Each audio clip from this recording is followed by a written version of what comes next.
there is many President Mahama. Nkame twɛn ma MPP fo aye demonstration no say petrol bon e ho no wo mompɛ. So the DCC amanfo. Nti demonstration no call na wie ya na nwumre no. Near the petrol bon no akoba bia na MPP fo e beto so. Pepe say we listening government. I rather young. I see the levy once a maba. I be a charity, which the movie and Tiasia. 1 city. Yes, they are called to petrol, so they are 2 days. So I wine. Then I walk home. And Tiasia the same. Me there is many President Mahama. Nkame twɛn ma MPP fo aye demonstration no say petrol bon e ho no wo mompɛ. So the DCC amanfo. Nti demonstration no call na wie ya na nwumre no. Near the petrol bon no akoba bia na MPP fo e beto so. Pepe say we listening government. I rather young.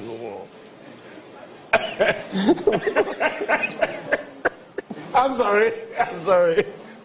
See the levy once a maba. I be a charity, which the movie and Tiasia. 1 city. Yes, they are called to petrol, so they are 2 days. So I wine. Then I walk home. And Tiasia the same. Me there is many President Mahama. Nkame twɛn ma MPP fo aye demonstration no say petrol bon e ho no wo mompɛ. So the DCC amanfo. Nti demonstration no call na wie ya na nwumre no. Near the petrol bon no akoba bia na MPP fo e beto so. Pepe say we listening government. I rather young. The word honorable is normally used for MPs and ministers to remind them to be honorable. That's why I don't accept honorable. That's why I started life as a people's teacher at Ahmadiyya Secondary School. And everybody is who he is because of a teacher. And that's why we have to look after our teachers very well, pay them well. I think Canada has set the example that one of the best teaching jobs, one of the best jobs you can have is being a teacher. Here, we tend to underpay our teachers. But with you, as a listening president, and I was happy when they were coming and said, well, let's go and talk to the president. I said, with this president, if he tells you he's going to do something, he will do it.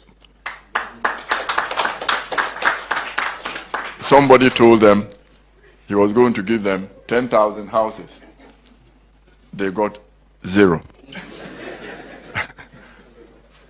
And I told them, this is a listening president. And Mr. President, as I've told you before, of the 35, 36 million Ghanaians alive, you are the only one who can reset Ghana for us. And I've been talking to the other people on the other side when I put on my political hat, that all of us have to make sure democracy works and support you. Because if you fail us, this is a historic opportunity for Ghana to get on the right path. You are the right person. Because Ghanaians are really determined to get accountability. And every day, someone walks into the Attorney General office. Some come with lawyers, others come alone, and they have documents making complaints every day. So the number is actually increasing. Now, against former government officials? Yeah, against former government officials. Then are some of them known elements within the former government themselves, or associates and affiliates of the MPP, or these are neutrals? Well, some of them are neutrals, but most of them are government officials. And so a part of the previous government. Yeah, previous government. And they themselves are coming forward with information against the government they were part of. No, you mean the complainants? Those come forward, yeah. Oh, no. So far, I have not, I would have to speak with my boss, but I have not personally no one who is a minister of the previous, government. Or even a low-lying government official. Oh yeah, in terms of low-level government officials, yeah. They were in the government. Yeah, generally. appointees. Yeah, appointees. Some of them have come out to come forward. Yeah, come forward. Former appointees, not exactly. ministers, but generally are coming forward with information against their own former government. Yeah, exactly. They are coming out with information against their own former colleagues. Some are high up. Members, I don't need to talk to you about the powers of the Speaker. They are clearly stated in the law. If you read the Parliament Act 1965 and the standing orders of the House, they are actually colossal.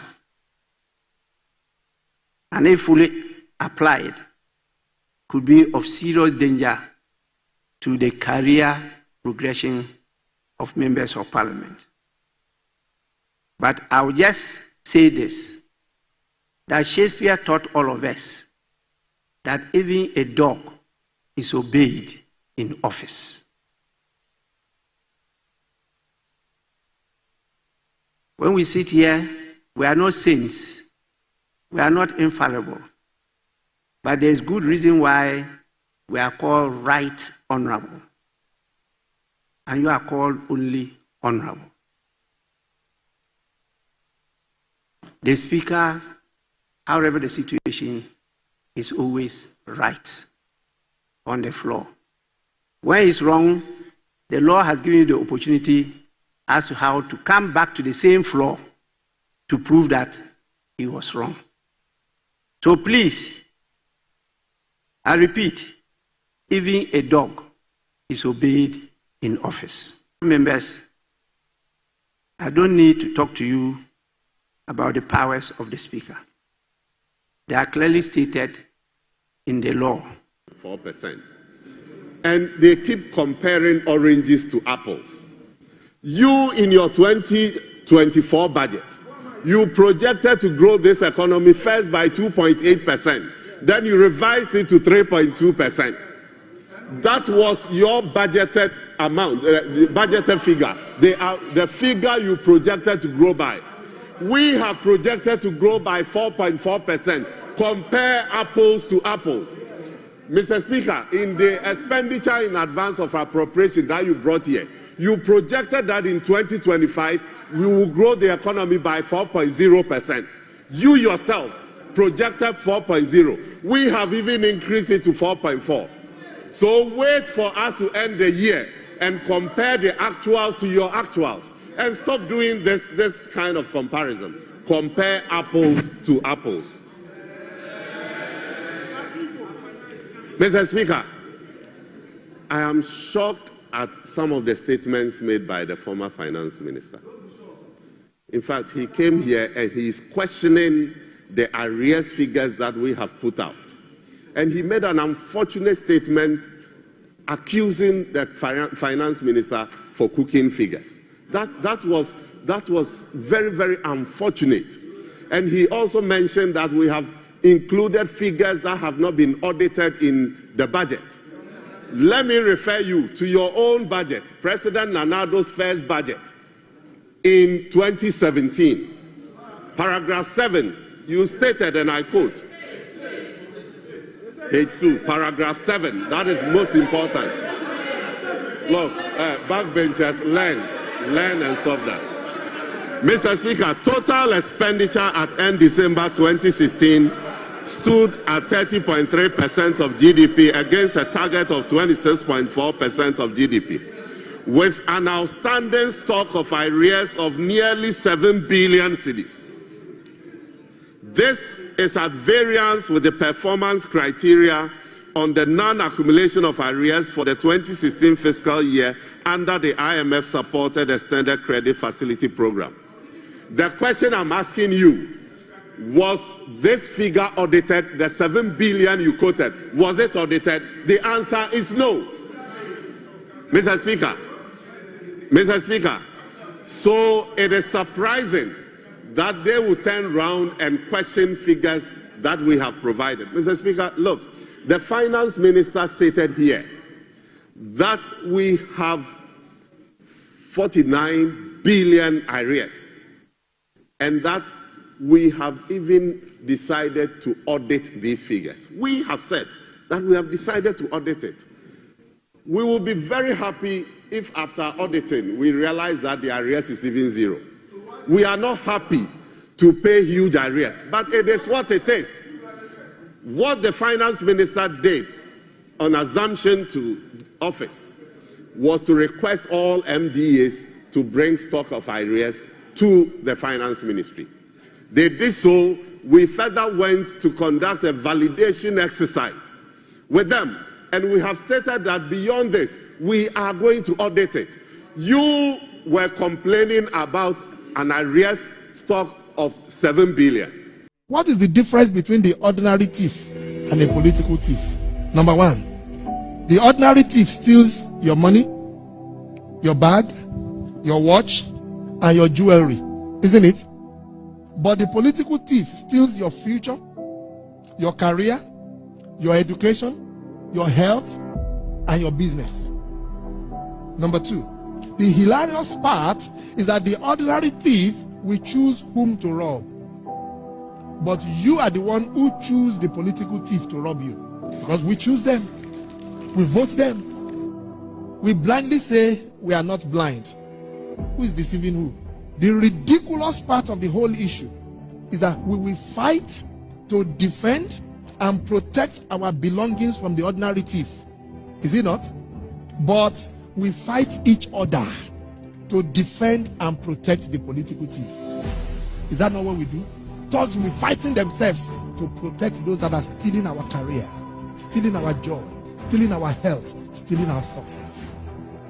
What a shame. Government is broke, government is broke. But people are spending billions to go inside the government that is broke. Have you ever seen a minister who resigned because government is broke before? Government has no money. Have you ever seen a governor who said, ladies and gentlemen, when I was elected, I thought the government had money. Now I discover government has no money, I resign. Have you ever seen it? Government has no money, but they are bringing money out at election time. Where is that money coming from? So they are lying. What is happening is that there are two types of wicked people in government. Type 1, they eat current money. Any money they find in government, they will eat it. They are wicked about that one. There is type 2. Type 2, they eat current money and future money. They will say, my term will end next year. When I leave, how will I eat money? Let me borrow money now and borrow money of the future and eat it now.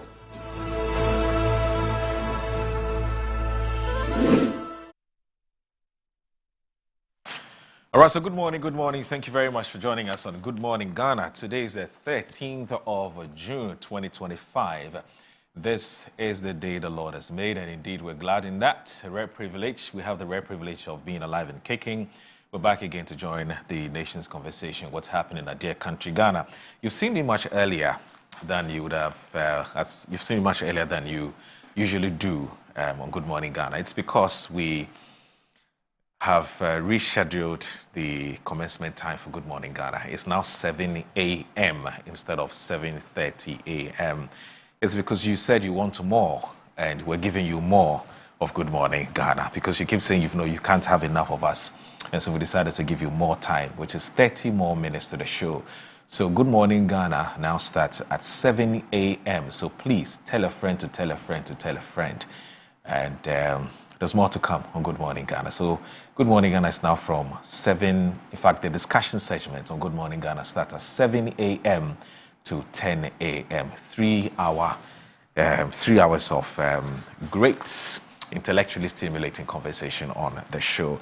Also remember that the show is live on 94.1 FM. Again, please tell a friend to tell a friend so you can monitor the conversation on your radio dial just in case you can't watch us on TV.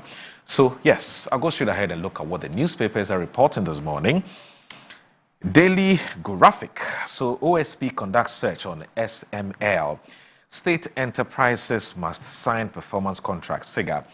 President intervenes in radio stations closure. Ministry gives 30-day ultimatum. Employee well-being key to organizational success. Legal expert. The Ghanaian Times. 2025 World Day Against Child Labor.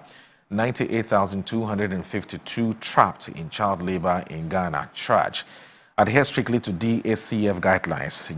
GARA minister tells MMDAs. Meeting between GRNMA, Select Committee on Health, gives a glimmer of hope. NCA clamps down on 62 defaulting radio stations, but President Mahama requests clemency. Daily Guide. U.S. hails Edichum for education excellence. YEA Zoomlion contract over. Mahama. Government gives shut-down radio stations 30-day amnesty. There's KGL NLA contracts best so far. The Weekend Crusading Guide. Mahama rescues 64 radio stations marked for closure as Minister grants 30-day breather. Socialist Movement of Ghana celebrates 76 years of CPP legacy. Classified for some, accessible to others. Who is fooling who? Energy expert jumps the Ben Owusu's defense, says petition calculated attempt to impugn his character. Constitutional Review Committee begins public engagement this month. Classified for some, accessible to others. Okay, so I've looked at this already. Now, instigator behind military land guards at Borteman and Musk, NDC chairman's son fingered. The insight, Asiedu Inketia, he says, removal of EC commissioners long overdue. Lands Commission ordered to halt registration at GDLA seeks security agency intervention. Observe safety practices to avoid fuel-related accidents. NPA boss advises public and OMC. GJA commends Mahama government over fight against Galamsey. Iran or Iran, depends on where you're coming from. But Iran threatens to strike U.S. bases in a region if military conflict arises. The Informer. Oforiatta faces international manhunt as OSP, Yoko, and NIB pursue extradition. NDC Guru laments neglect by appointees. The dangers of playing the religion card in Ghana's politics. You have no stake in NPP, Kenejapong's cons Muslims. Central NDC reports chairman to GTEC over academic title. It's academic title issues. Anyway, so KGL NLA contract squeaky clean. The Inquisitor, yet critical, can to be extradited. Dr. Boama justifies release of army generals. Let's be measured even in disagreements. Apenyo marking to NPs. NLA KGL deal best since 1958. Observe safety practices to avoid fuel-related accidents. NPA boss. The Herald newspaper. Mohammed's cabinet ends Zoomlion's 1.3 billion cedis waste management monopoly. YEA contract will not be removed. Okay. Defense Minister exposes in Team Forge's ignorance of military reshuffles. Yahotamako wants a Republic Day restored as national holiday. Asasi Radio and Wontumi FM taste Akufo-Addo's era media clampdown, but President grants 30-day amnesty. Daily Statesman. Education Minister courts Qatar support to establish Islamic Medical School. Ambition not crime, but must be regulated. MPP cautioned. KGL contract with NLA described as best ever. Let's choose dialogue over confrontation. Minority offers way forward for nurses, midwives, strike action. We need clean, decent campaign. Coca urges NPP. And the Catholic Standard. Parliament to enact Lifestyle Audit Act to curb abuse of public resources. Africa is important to U.S. Cardinal Ambongo appeals to President Trump to reinstate foreign aid. Intensify 21st century skills in students. Catholic education manager urges. Ghanaians to get more data for same price. And there's an editorial. You know, the Catholic Standard always has an editorial. And it says Ghana needs a sustainable afforestation program. And there's APSU USA backs church's role in education management. So these are the front page stories of the various newspapers that we have received this morning. Stay with us. This is Good Morning Ghana. Please don't go anywhere.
Hello, my friends. My name is Kelkit Toothpaste. Wow. I was made to be gentle on your gum, but protected. I will protect your teeth from cavity, make your teeth whiter, stronger, keep your mouth fresh all day. And best of all, I'm strawberry flavored. So put on a smile and try me. That's amazing. Just try me. That's my job. If you say so, jump on my brush. Makes your teeth stronger, chicky whiter, chicky stronger. Yay! You did it! I'm glad you like your new toothpaste. Don't forget to brush both day and night. Kelkits, happy smile.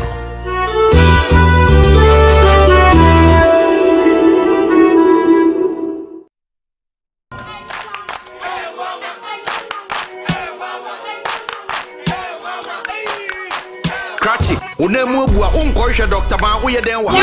Oh, Missy Yanfan come and me buru. Mami go buru. Don't ya tell me ko bra. Mumi Yanfan ko Dr. Ban ho. Dr. Ban o ya de. Bra, se ban no mpemu adwuma sasabro slow Dr. Ban o ye. Hey, say ni me kwada meka.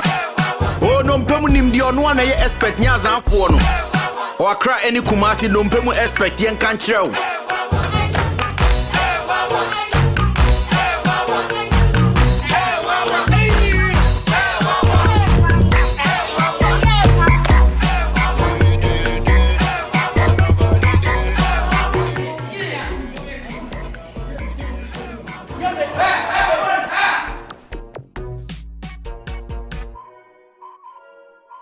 I'm a brand manager. Of course, I accept only quality and affordable printed souvenirs for my promotional campaigns. I'm the head of academic affairs of a very important institution in Ghana. Of course, we only deal with quality, reliable printing companies for our institution's printing materials. I'm talking about appointed time printing. Appointed Time Printings. We take pride in our extensive print scope that transform your ideas into captivating visual masterpieces. We delve into the core objectives and vision of each print project. Precision printing is at the heart of our printing process as we meet your tight deadlines. Our rigorous inspection, color verification, and overall printing excellence are assured. 20 years of printing excellence. It's always a pleasure working with you to create a vibrant, dazzling printing experience that gives you a masterpiece. Appointed Time Printing, your world of quality and affordable printing. Sometimes the unexpected happens and the hero falls down in his own story. But he needs not stay down for long. Cosmopolitan Health Insurance is your trusted health partner.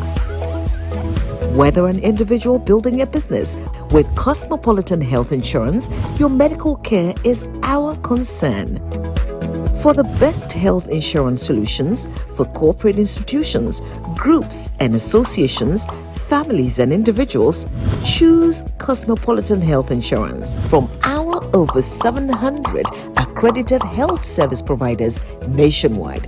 Call us on 0302 540 668 or 0501 678 547 for all your health insurance solutions.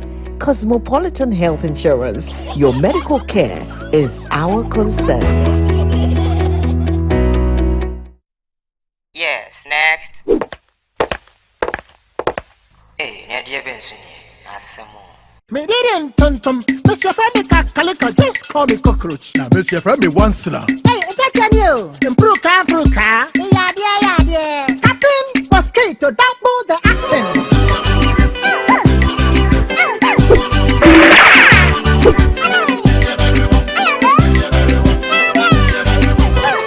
Me did Sasso spray. Mr. Femi Sasso quell. Yeah, go to my Sasso.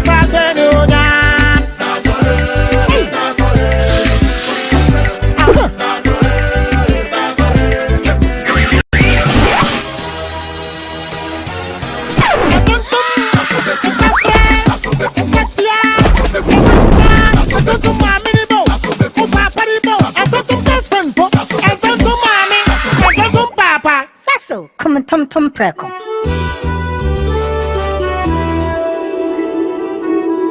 Buy affordable service plots and lands from Estate Masters. Currently selling our next cottage, located at the newly proposed Airport City, with a starting price of 25,000 Ghana cedis.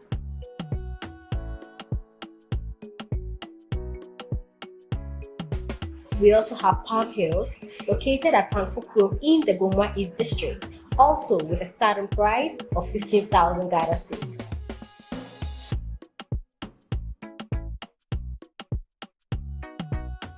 Available also is Coastal Park in Nakleku, which is a 15-minute drive from the Ngo Senior High School, having a starting price of 55,000 Ghana cedis. You will receive a free site plan with indenture once you successfully purchase a land from us. For any enquiries, contact the numbers provided. Estate Masters, your most preferred estate partner.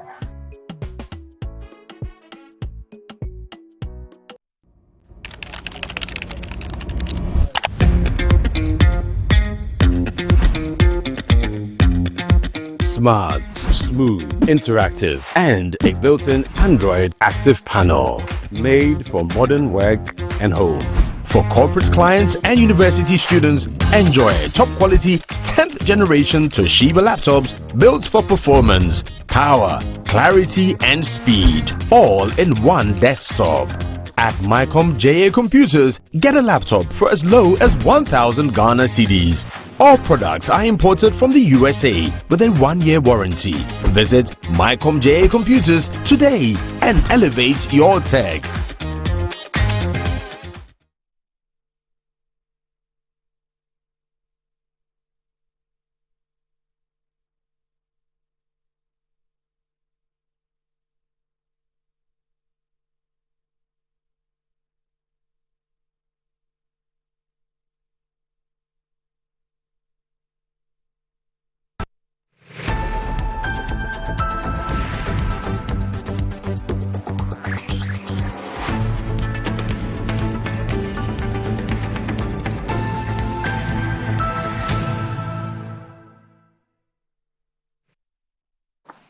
All right, so you're live on Good Morning Ghana on Metro Television, and my name is Aldo Moro. I'm here with a man whom, well, it's a household name, and we have an exclusive with him this morning, and something that we do from time to time on Good Morning Ghana, depending on the personality.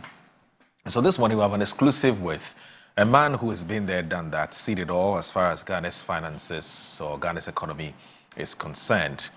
He is the... So I'm going to do something. I'm going to do something differently. And look at this. Look at that. What do you see? Right? What do you see? All right.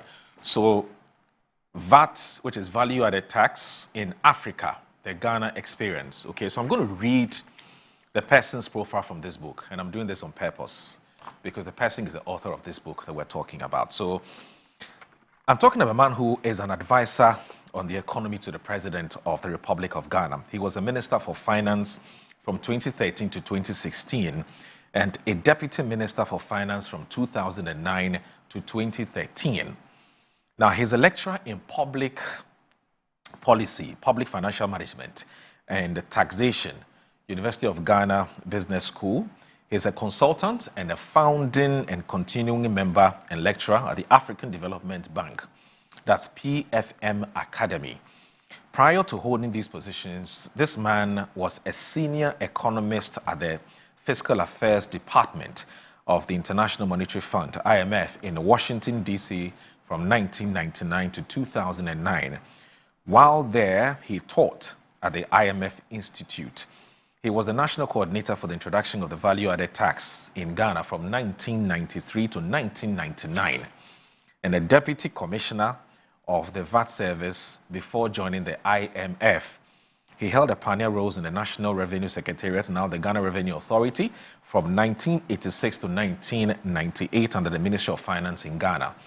Now, this man has worked in consulting positions in the IMF and World Bank, as well as part-time visiting and adjunct lecturer positions in various universities that include Harvard, Duke, Georgetown, and Strayer in the United States of America. Your guess is as good as mine. The man is joined us. I'm talking about the man, Mr. Seth Emmanuel Tekpe. He's here with us this morning for an exclusive before we get on with our conversation on the big issues that are making rounds in Ghana today. Big Boss, good morning, sir. Good morning. It's been a while. XYZ days. Yes, City FM days, Class FM days. Yeah, so we go a long way. Yes. Good to see you. Nice to see you too. Yeah, you haven't changed. And good morning to you. Yes, our viewers. Viewers. You haven't changed. You still look the same sector we've known 10 years ago, 8 years ago, 15 years ago. What's the secret? Well, if you ask those who go to Peduase, they see me there most weekends when I'm in Accra. Oh, you go to Peduase? Yeah, I do the hike. I've been doing it for years. What? Yes. You climb that mountain? Yes, sir. Every weekend? You get used to it. When I'm in town and I don't have serious engagement, weekends, yes, I do. Wow. And I want to guess that it's my main form of exercise, but when I'm not able to go, so that I do the rounds around where my house is, Smith Grader Estate, where I've stayed. Do some work, to Lekma Hospital and back. And, So I do mostly. So I do biking. So the trick is healthy lifestyle. Yes, it's what we've been taught. So, wow. Yeah. So I just say that if you cannot do that, another is I usually take the stairs. I don't take the lift. You don't like using the lift. You always want to use the stairs. No, it's a form of exercise. It's a form of exercise. Yeah, you go up and down. If you have 20 flights per each and your office is on, second or third floor, that's 100 plus. Yeah. So you go up 5 days. You've taken 500 steps. So when you are using a building, I'm sure you'd always ask, "Where's the stairs?" instead of "Where's the lift?" Yes, I do. Except when I'm moving with courtesy, somebody is accompanying or somebody prefers to use a lift. Yes, I do. Right. Yeah. Right. I'm sure you are in your late 50s or early 60s. 60s. You're in your 60s. Yes. Even the younger ones are complaining about this Peduase thing. You're in your 60s and you're climbing that mountain. Well, the thing about Peduase is, people start and they want to go all the way. Yeah. I mean, if you look at those who people use it, I mean, there are those who use it even for physio. Yeah. You don't have to get to the top when you start. Yeah. Right. And you don't have to go. I dare not go at the pace of the young ones. For the younger ones, or the more athletic ones. When I came earlier and I started as a deputy, what I could do, sometimes I used to even jog down, but then even sometimes the advice you get along the way. I met two twins, one a pharmacist, one a doctor. I met a doctor, a pastor, and the advice is, well, you are putting a lot of weight on your knees as you grow, so the walking is enough. Yeah, the walking is enough. I agree. So, the doctors tell us that. Yeah, you meet all kinds of people. Yes. Yeah. Wow. Of course, you meet those who want to take a selfie. I see. Yeah. Once I was reading your profile, I don't know what was going through your mind. I mean, not many people know, a lot about what you've been able to achieve in your life. I mean, when you mentioned Sir Tekpa, he's a taxman. He's been a former deputy finance minister and economic planning. He's also been a minister before. But I'm looking at, whilst I was reading this, I was saying to myself that, look, you've really done a lot for this country. And do you think you've been celebrated enough? I mean, for yourself and for Ghana. Self-praise? Why, no. But you can't come this far, without compliments to others. Yeah. I started my career right in the middle of ERP SAP, and so when I talk about, VAT, National Revenue Secretariat, we started autonomy for IRS, and SEPs taking them, bringing in professionals. There are your own senior professional. At the time I was writing my final exams, CA Ghana, after graduation. In the National Revenue Secretary, I was there when I qualified. You already had, Mr. Kwesi, Mr. Dom, Mr.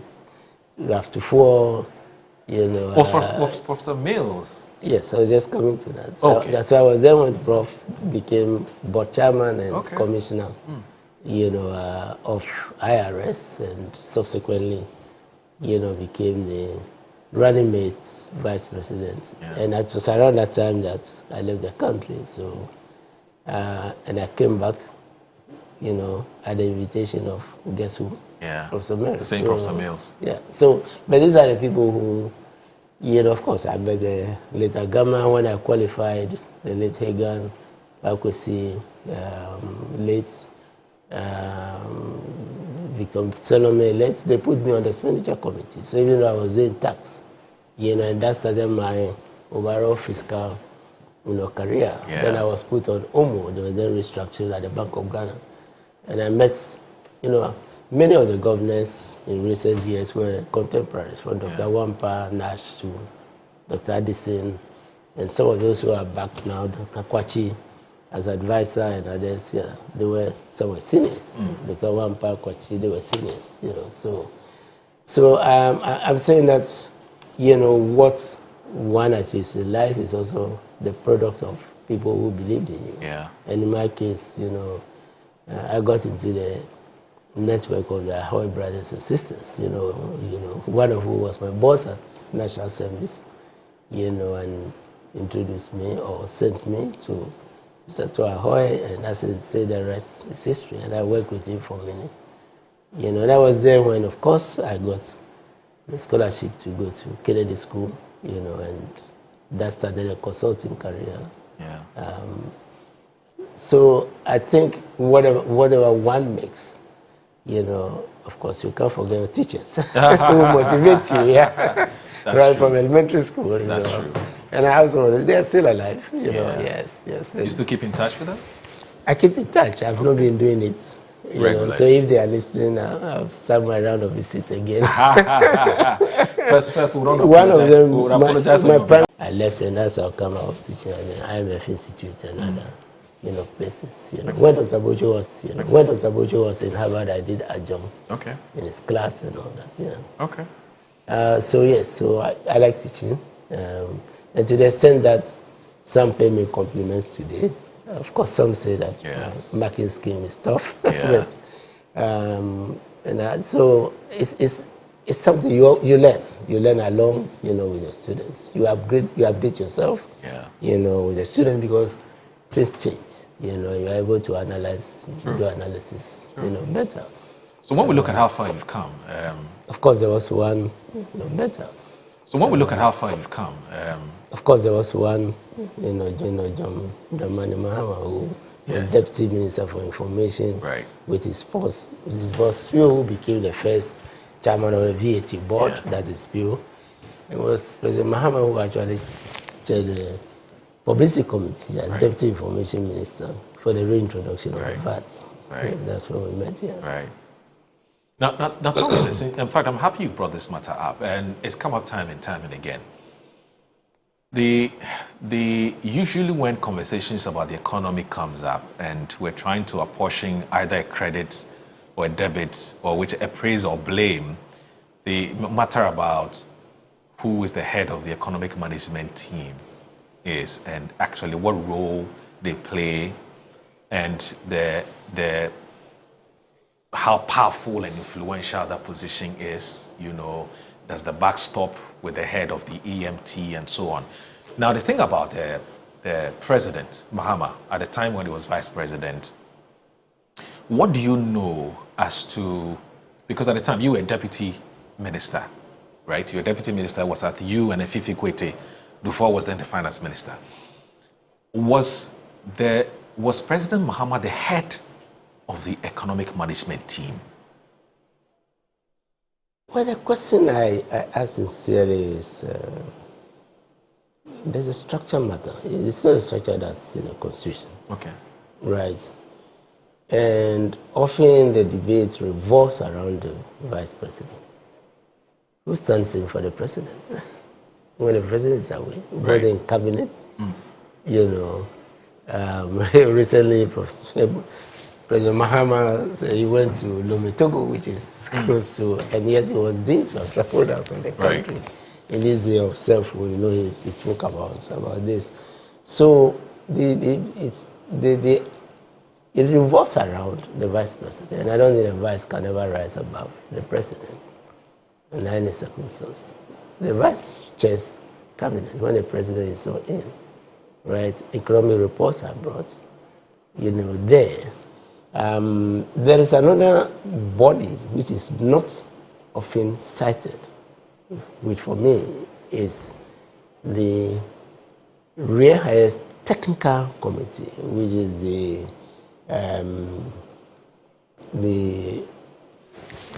economic, we call it the coordinating committee. Okay. Yes, EPCC. Okay. Economic Policy Coordinating Committee, chaired by the governor and the minister jointly. On that committee, the heads of Statistical Service, NDPC, institutions that have something to do with managing the economy, who do not have locals in cabinet. The governor has no locals in the cabinet, the ministers and deputies, and so they come along, the Controller Accountant General, the GRA Commissioner, any economic institution, right, is there.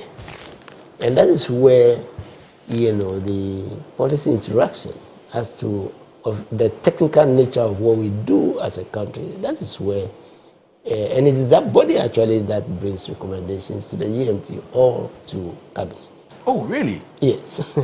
So, and it has been there.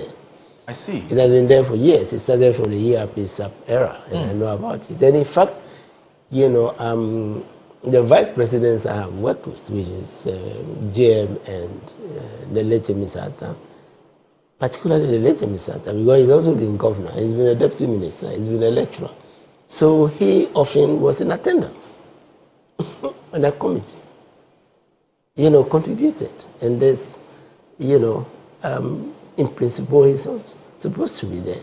But in addition to being EMD, because that's where much of the, discussion, the discussion, little discussions and presentations are made, by the government statistician, by so depending on the topic. So I think we have structures.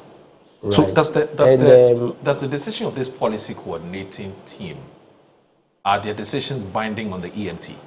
No, it can be binding on the EMT. It can be binding on the EMT cabinets. They distill. They give policy recommendations. Okay. They do follow-ups of policy. They do other, so but it can be binding. It can't be binding. No, nothing can be binding. On cabinet and on but they are not taken lightly. So if I can put it that way, yes. Because these are usually technical people who sit down and rack their brains and so on. Yes. So the argument about the fact that John Mahama, vice president at the time, cannot take some credit for the economic gains that were made at the time. At the time, you may recall that inflation was single digits for a long time. That's from 2009 to of course 2012, because Professor Mills passed on in July 2012. So as vice president from 2009 to 2012 July, the economic, in fact, the first 2 years, which is 2009 to 2010, 2011, we saw single-digit inflation being there for a very long time, and GDP growth and so on. Now, the MPP has often said that John Mahama, as far as they're concerned, was not the head of the management economic team, so can't take some credits for the economic gains that were made at the time. And that's why I felt it was important for you to set the record straight as to exactly what John Mahama's role was at the time as vice president. Can I ask a counter question? Yes. To the extent that Vice President Baumann had a similar structure, would you not compliment him for some of his contributions as they do? Certainly. So why Mahama? Yeah, so why? Why Mahama? Right. Didn't His Excellency Baumann, chair cabinet when the president is away? Doesn't the president hand over to him? And in any event, who says that the, government statistician or, minister in my position or others, are above the vice president or the president for that matter? Right. So I think it's moot. I think for me, It's if we want to discuss the merits and demerits of these bodies, I think we should look at substance. What's it that they do? What's their contribution? And, and I think that is in any events, the president has, all presidents have had private advisors also, eminent people, right? Less formal. So the president is not short of advice. When the president is in AU and having meetings with his finance ministers who are also meeting on the side, there's a lot, economic, World Bank, So when it comes to advice, I don't think that what goes into our performance is that narrow. We do IMF programs. The World Bank has a lot of, people know the World Bank for finance infrastructure and whatever. The World Bank has cracked PFM teams. Yeah. That also come. GIFMIS. The World Bank comes with a joint mission with the IMF, and it's, in fact, it's the World Bank. IFMIS, we only add a gene to IFMIS.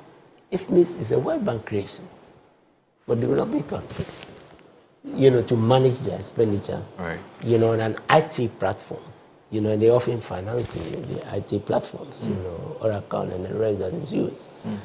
So I think presidents get advice from, all angles, and...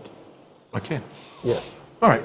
So let's make some progress now. I mean, prior to the appointments, when President started the appointment, there were all kinds of, predictions and all kinds of expectations and all manner of talk in town. And, there were some who said that, looking at your rich experience as being a deputy finance minister, and all the reforms that you brought whilst you were there, it would have only been proper, that, you were appointed as a central bank governor.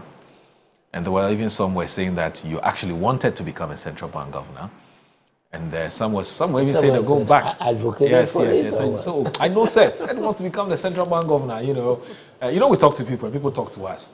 There were some who even said, look, you should go back as finance minister. Some said, no, don't take Seth Terkper back to finance minister. He doesn't spend.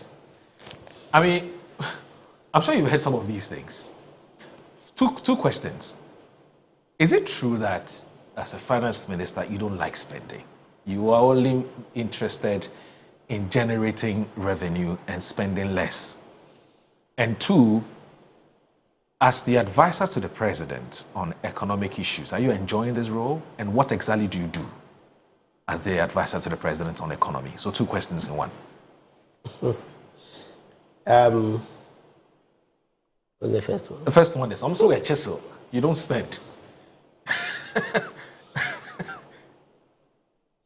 Well, to the extent that the credit goes to my president, for me it's okay. Okay. Because if you take Mills Mahama together, and it depends on what you mean by spending. If you take Mills Mahama together, or Mahama, Misata, together, or Mahama Jane, remember, East Coast was under her. Is that the infrastructure? Right. Isn't that spending? Right? But to go back a bit, through the CDB facility and whatever, we built a pipeline because we didn't want to flare gas. Right? Fast forward. And that was from Dr. Dufour's time, because we're talking about a management team that is still sort of intact, either from a party perspective or from, technical perspective. So we built a trouble to give us, gas. We know that we've not been able to expand it with one, that is spending with what? One oil field. Where's the continuation with 3 oil fields? Yeah. Are we talking about another form of spending? We built Terminal 3, and this is our self-financing. There are no guarantees on the taxpayer because we ring-fence the revenue to be generated from the project. But you have to spend first to build it before that revenue can repay. I mean, so we talked about port expansion. I mentioned Terminal 3 already. Tamale, Kumasi, airports. Those are the commercial ones that were financing, what we call the self-financing or smart borrowing. You don't take expensive loan and use it. But what we're able to do with that structure, the escrow and other structure, was to be able to therefore, divert concessional financing from the World Bank, African Development Bank, for social infrastructure, Fufuso Solar, African Development Bank, right? E-schools, right? It's from the counterpart funding and the loan that is needed for the hospitals and the rest, and the spending, right? And you can ask, has it been rivaled, since President Mahama, left office and has come? So I don't know where that argument is, that issue is coming from. Yeah. Yes. Unless there's another meaning of spending. That you're not aware of. Pardon? That you're not aware of. Unless if there's another definition of spending spending in public financial management terms, which then maybe that's not what my public financial accounting and others, teach me, right? And if you want to create jobs, remember cocoa rows, right? We did, significant cocoa rows from the syndication, an ability to still pay more to the farmer. Turning the two is tricky. You got to motivate the farmer. And our goal was to pay about 70%, to the farmer. And we were progressively getting there. At the same time, we were able to do, the cocoa roads and the rest. The fact that it's been messed up is beside the point. Because it's evidence. The fact that they've not been continued, they've not been, because they're in the rain belt. Cocoa is in the forest belt, the rains. And so definitely there will be something happening in terms of, if you don't resurface the roads, they'll be washed away. And so we set up a resurfacing fund. And the description I always give is that the rain is our snow. You've been outside, during winter. And you see, after winter, you see, the roads being resurfaced. And the rest. So we need a resurfacing fund, right? President Mills or President Mahama did not issue the first sovereign bond. We use our oil revenue to pay it down, other than we can borrow, right? So is it a spending? To mitigate the debt so that it's low, so you can borrow at a good rate. Yeah. Do we need to default to prove that these things, work? We've defaulted. We are not borrowing. We're not going to the same markets any longer. But we're able to issue 4 successive bonds, and that's because we took off the first one, which President Mahama did not issue, which Professor Mills did not issue, but which allowed, together with HIPIC, some flow into the economy. And so you can say to his credit, since we eventually became a middle-income country and we started losing concessional financing, we could borrow at 40 years, for 40 years, including 10-year moratorium. So that means that 10 years you can build your Akosombo Dam within that period before you start repaying for it. And Akosombo Dam, by the way, paid for itself. Self-financing is not, through VRA. Payments into the, right. So I'm saying that if you go to those, back, to that era, right? Of course, it took, President Kufuor, to do the second, dam. Before that, Jerry did Akusi, dam, right? Yeah. So, what is development? Okay. It took until Mills Mahama and Mahama to do Terminal 3, an extension. Right. And now with the model that we have, we could soon be on our way to do the internal, because it's proving that, you can borrow and use the proceeds from the project to pay for the loan. This one has been elusive. Yeah. So we could be on to the bigger internal. With 30 plus, airlines, it's time. Even Dubai, with a big airport, is thinking about a new airport to rival the Heathrows and others of this world. We started our port expansion, which we stopped. Sorry, our airport expansion, which we stopped. If you've been to Ethiopia, before Ethiopia started. I see. Yes, and you can see the expansion that they have made there. Right, and there are countries that want to be a hub. Cote d'Ivoire is coming up in terms of port infrastructure. Cote d'Ivoire is doing, we're ahead of them. Why did we stop putting money into this? So if the thinking is that there's another form of spending, which does not produce infrastructure, does not produce jobs, and the rest. I get it. Sorry, yes. So as the advisor to, so I get that. I get the impression that perhaps some people didn't understand your economic philosophy, and so they read all kinds of meanings into it. So economic philosophy. of course, what you just talked about, which is if you're going to borrow into productive sector, not for consumption. Yes, but that led to, and if you borrow, you must learn to pay. And so those that are not being paid, remember from the project itself, we established a sinking fund. Yeah. Because you can't continue borrowing and not pay. I agree. We've seen the results now. Yeah. Right. We'll and the same way with buffers. Yeah. Right. Overnight.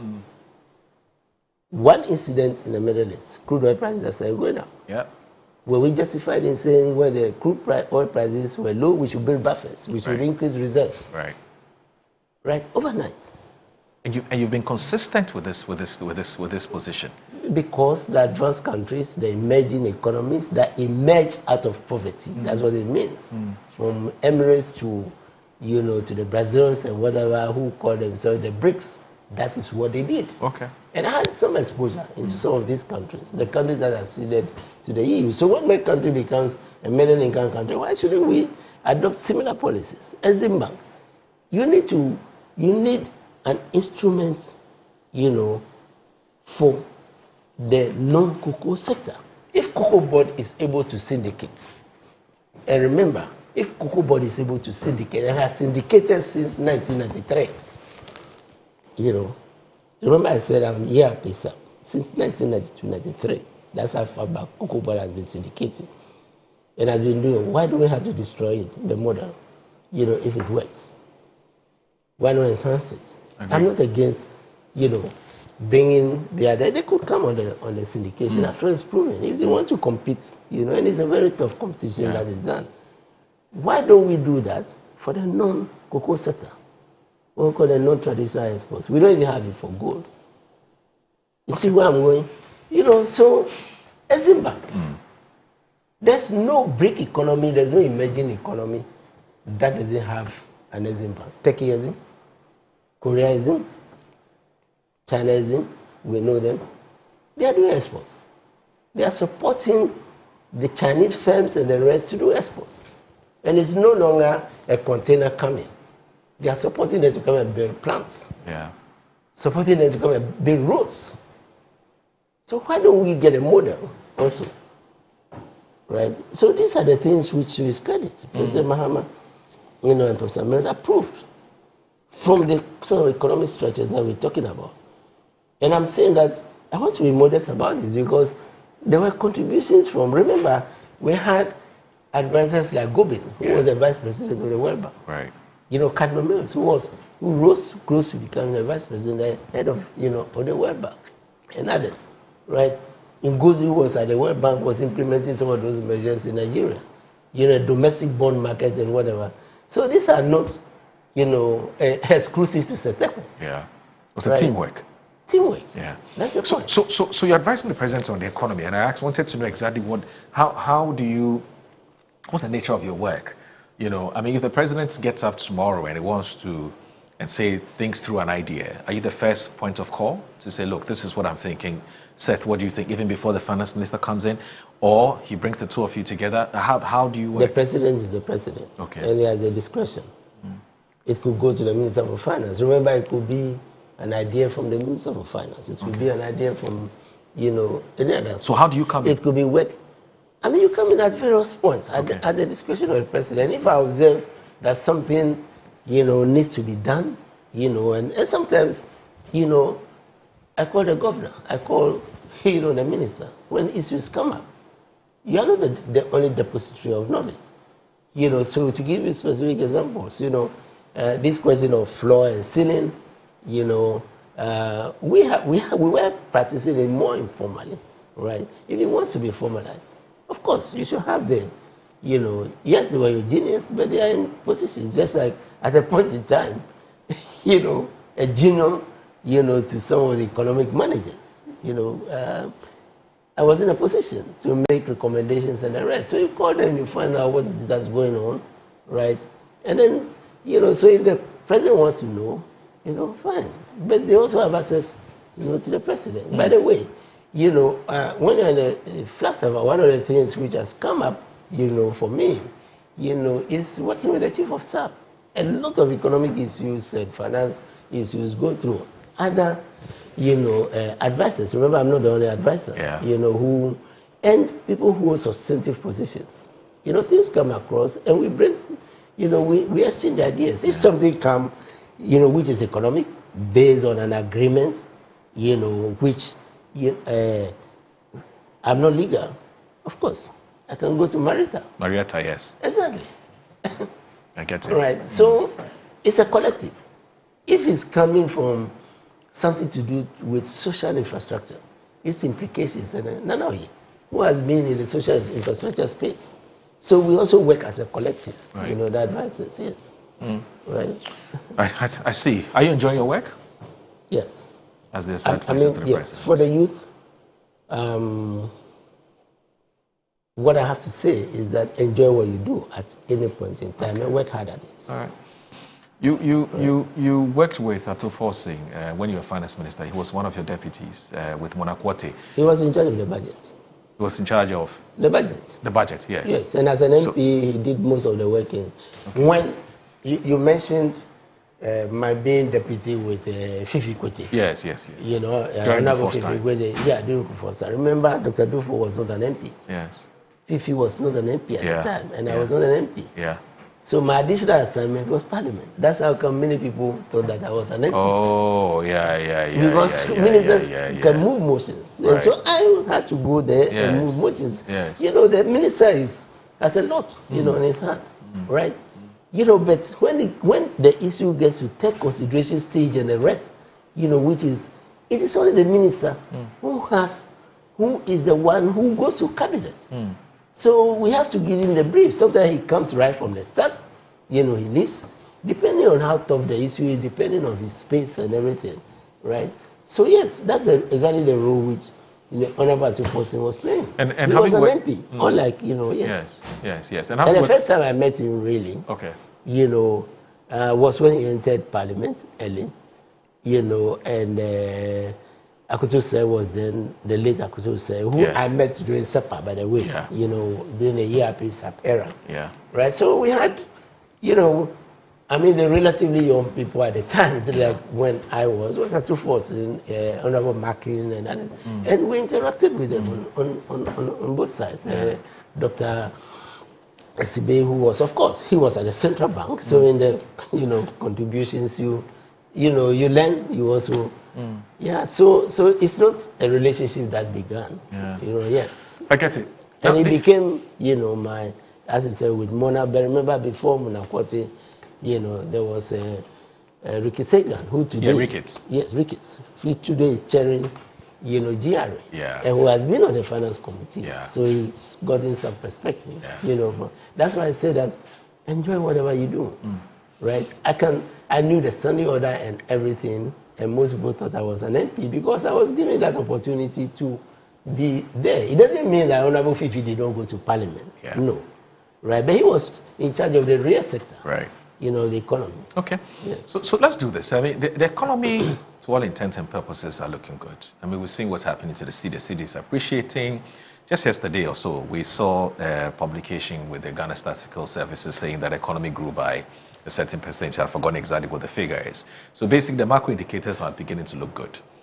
Now, of course, your critics have asked, what intervention, policy intervention, in fact, state one policy intervention that the NDC has put in place to record these macro indicators that we're seeing, and that's what actually is the case, as your critics have said. Of course, I'm talking about the NPP, which is that, after all, based on what we're beginning to see, the NPP is claiming that they handed over a good economy to the NDC government, a robust economy to the NDC. A good board or a haphazard way of marketing and that is why you're recording these economic indicators. And I'm saying yes. Under a haphazard system, where anybody could just come and take our gold and go away, literally speaking. I'm not yes. I get it. I get it. Right? Or under a gold board structure. That harness it's not, it's self-economic thinking, and concurrently stopping, the devastation, of the forest. How could you do the two things concurrently? You're talking about Galamsey. Galamsey, right? His Excellency has said that, of course, it doesn't mean that they won't try and go back. But out of the 8 forests, there was 1 left, and he has said that we're even, retrieving that, from. So it means that there's some control taking place, right? But what has come with the difference is, the structure that has been put in place to harness, the purchases and sales of, gold. And that's what's yielding the results. If it was possible, excuse me, if it was possible under a laissez-faire regime, how come we did not have the same stability? Right. If it was possible, how come we didn't have the same stability? Yeah, you can hand over something in a bit of a haphazard way, right? The reverse. I can say with confidence that we created ESLA to take off IPP debts. We handed it over. Don't we still have the IPP debts higher than even when, when we set it up? How come, at least the first flows of ESLA, we didn't just leave an empty ESLA. The first flows of ESLA, 500 million Ghana cedis, was used to inject liquidity to the banks from whom VRA had borrowed. You can Google it. As a result of which, we had a joint committee with the banks. That said, the remainder of the VRA debt, which emanates from the inability to pay subsidy, to them, and for which they had to borrow during the breach in the pipeline and lack of flow of gas, 2.2 billion, right? We had signed to say that it will be paid over a period of 2.5 years or so in installments as the ESLA came in. So by comparison, we also handled something. They did collateralize, thinking that, if you collateralize, it means that you are taking a loan. By the way, we left a $600 million term sheet from Afriaism to pay that as a deposit, just like the 550, these US dollars, to pay the IPPs, some deposits. They were about to bring their, bankers and others, just as we did with some of them foreign banks, so that we can have a deal with them and use the extra revenue, the forex element, to start, liquidating. So these were things that we left, right? Why were they discontinued? In comparison to what they are saying, we even left structures in place. Sinking fund, why was it stopped? Is it the consequence that we defaulted? So I'm saying that if we followed what they did, we would have continued with the haphazard way with gold was, who was being marketed. And I was doing a consultancy in Turkey with Iraqis, because we agreed to meet there. And everybody was all over me. Oh, why? We hear you are an advisor to the president. We want you to come and buy gold. Buy gold from you? No, from the country. So yes. I should give them some exposure, to maybe talk to people, who have so they don't know that times have changed? I told them we had changed. Luckily at the time, we were thinking about the gold ball. So I told them we had changed. We had changed the structure. And so then they in will have the to past, register they would have bought this gold, taken it outside Ghana, and it would have been all accounted for. Well, you can ask them to come and explain the structure that was in place in their claiming credit. So I'm saying something substantive actually happened. Right? And I don't take all the credit. In fact, much of it, were happening, by separate committees. I was preoccupied with macro and other things. So I'm not even taking credit for that. But it comes, to cabinet and to which I have the privilege of attending, or the president may have a discussion with you, on so and so. Yeah, that's the role I play. You don't credit them for the gold reserves, 30.1 tons, which they left. You've only added 1.9 tons. You don't credit the MPP for that? They could have done which is anchoring the strength of the city. They could have done better. I'm not taking anything away, from what they did on the former side. I'm only saying that it was a haphazard way of doing things. And remember, it was Bank of Ghana. Why did the funds stop Bank of Ghana? Or advise Bank of Ghana? It's not a real sector institution to be buying gold. Of course, it could buy gold for its bullion, for its reserve and other requirements. Right? So we put the real sector structure in place just as you have a cocoa board. And then you now have to also, as I said, Exim Bank and others have to come in because, we formalize gold now, as we did, cocoa. President has spoken about cashew and others. That is the non-traditional exports. And the avenue for that one is Exim Bank, which is getting the ED fund, continues to get the ED fund to give domestic loans. A lot of domestic loans were given Exim Bank. You can invite them for a discussion, right? But when you give them the loan, then you ring fence like cocoa borders.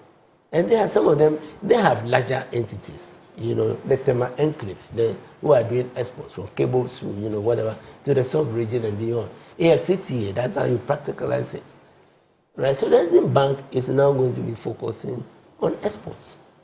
You give city loans, you focus on exports, you ring-fence the revenue, and because an individual who needs 10 million, US dollars, may not get a favorable, access to that credit externally, and they have to go to local banks. Exim Bank steps in 10 times, 100, 10 million times 100 is what? Whatever the amount, big sum of money, right? They syndicate on their behalf. That's what China Exim does. You can Google. China Exim is rated.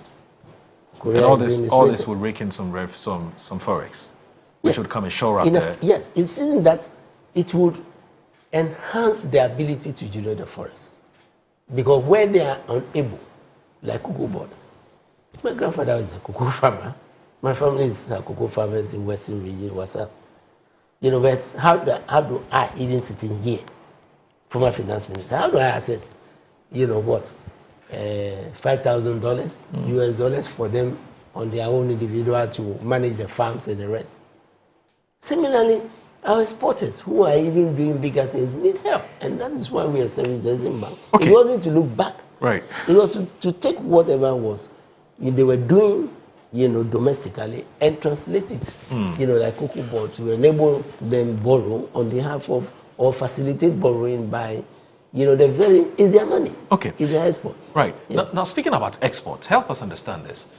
Why did the president say that or what's the philosophy driving what the president said, which is that the government is looking at stabilizing or capping or ceiling or putting a ceiling to the appreciation of the cedi to about between 10 and 12? Because I've heard some economists and some industry watchers say that singular comment began to have an adverse impact on the appreciation of the cedi, because there were some persons who wanted to go and sell their dollars and get their cedis, and then the president said, okay, I want to cap it at 10. He didn't say cap. He says that between 10 and 12. He's looking at between 10 and 12, yes, so that it doesn't affect exporters. Remember, it was a meeting between him and exporters. It's a management scheme. It's a management scheme.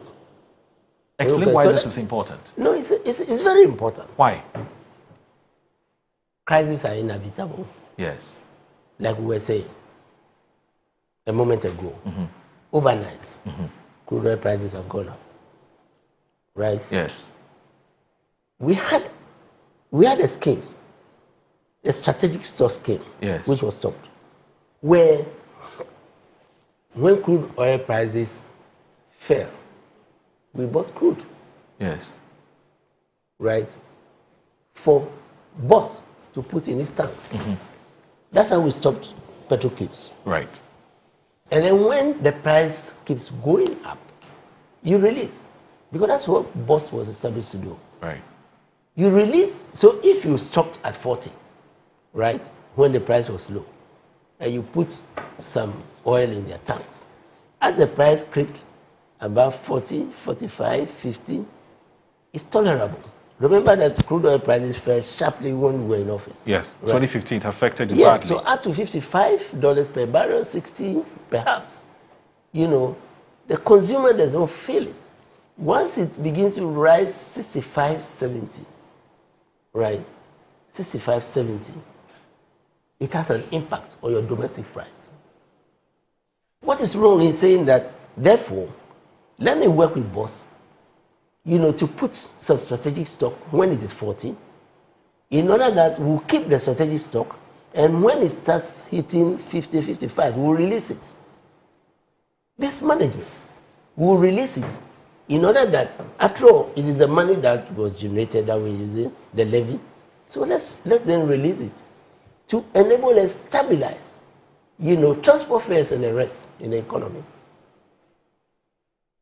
Right?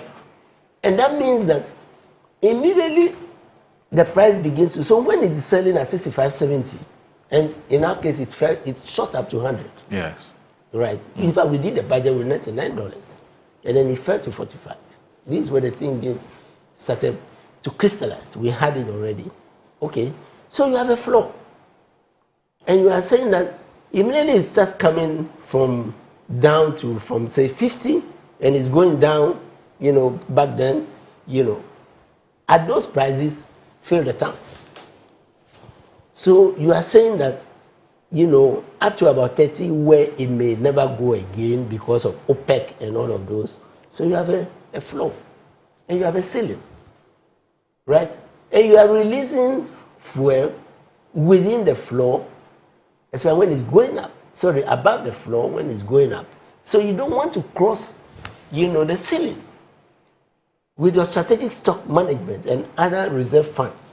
Why? Because it will affect, you know, transport prices, and it will affect your inflation. It will reverse your inflation. But the CD performance, So- isn't it rather a no? So wait a function minute. of So wait a market minute. forces? No. So wait a minute. Yes. So gold prices. Yes. Remember gold prices were, you know, were also increasing at the time we were, you know, restructuring and whatever, Yes. right? Which management led to, you know, the strengthening of gold price and our reserves.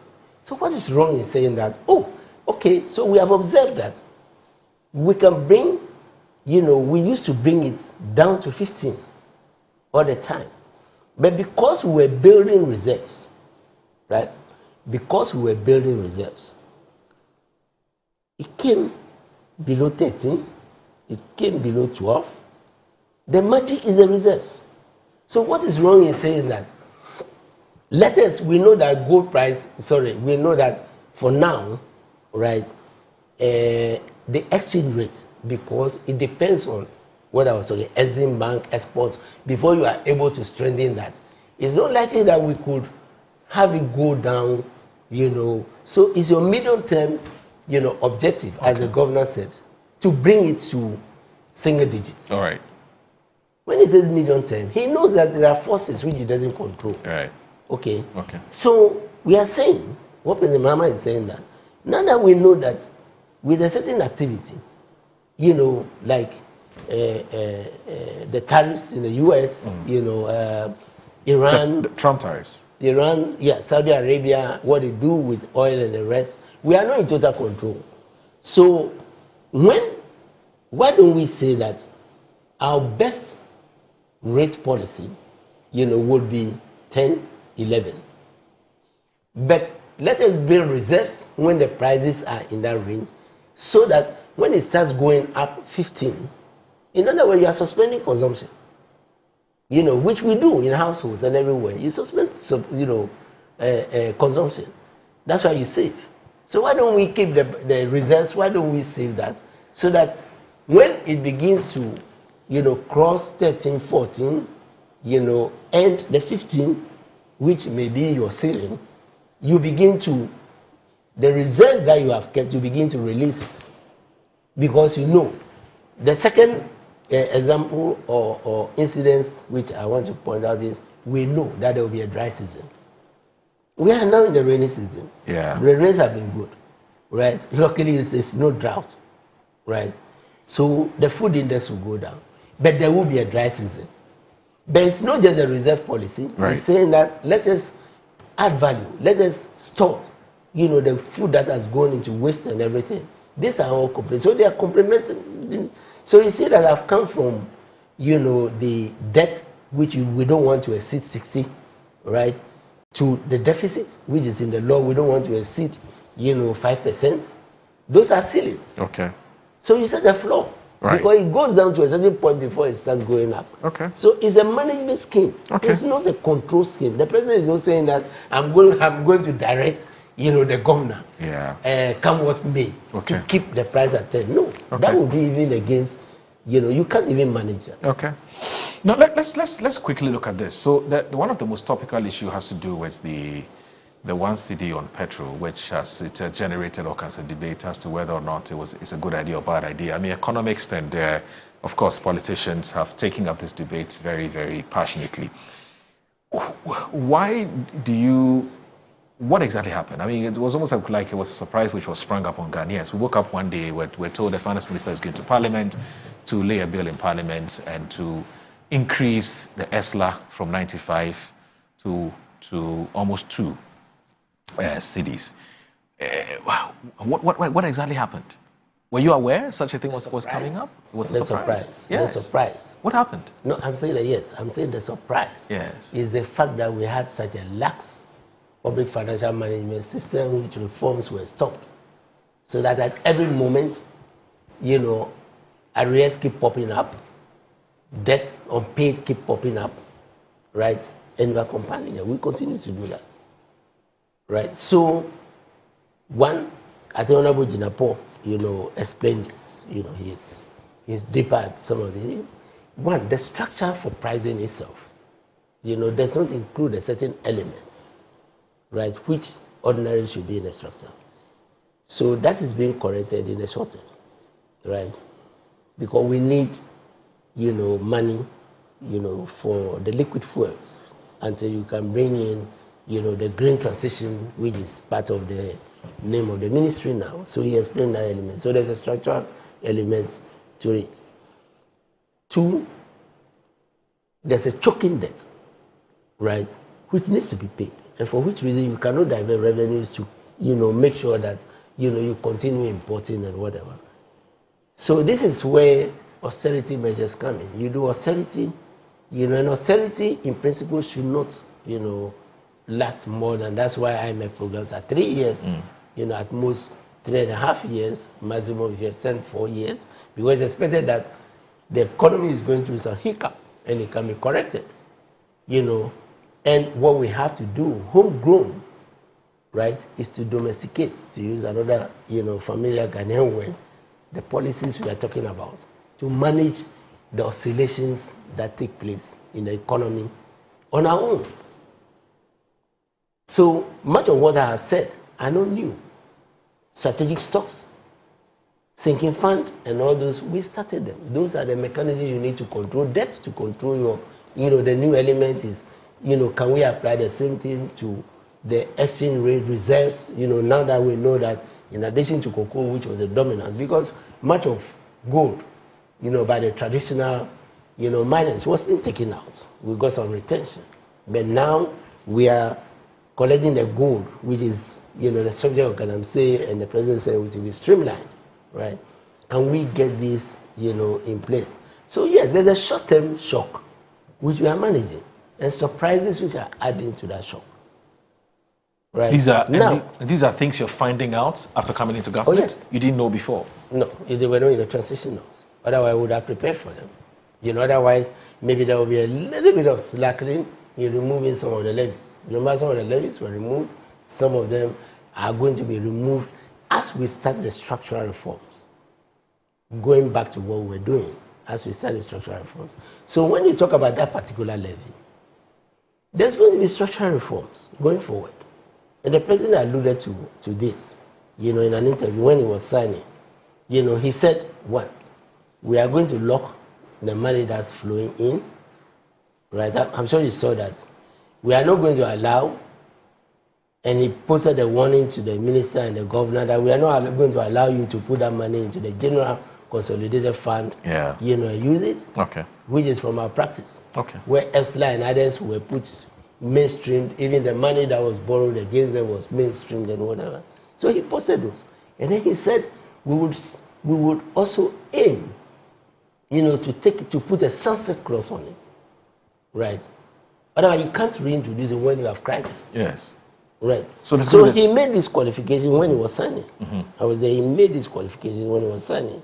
So the issue with the levy is that as part of the structural measures, the present structure will be critically examined. Yeah, but how different is that going to be from the toll levy? We've been paying toll levies for God knows how long.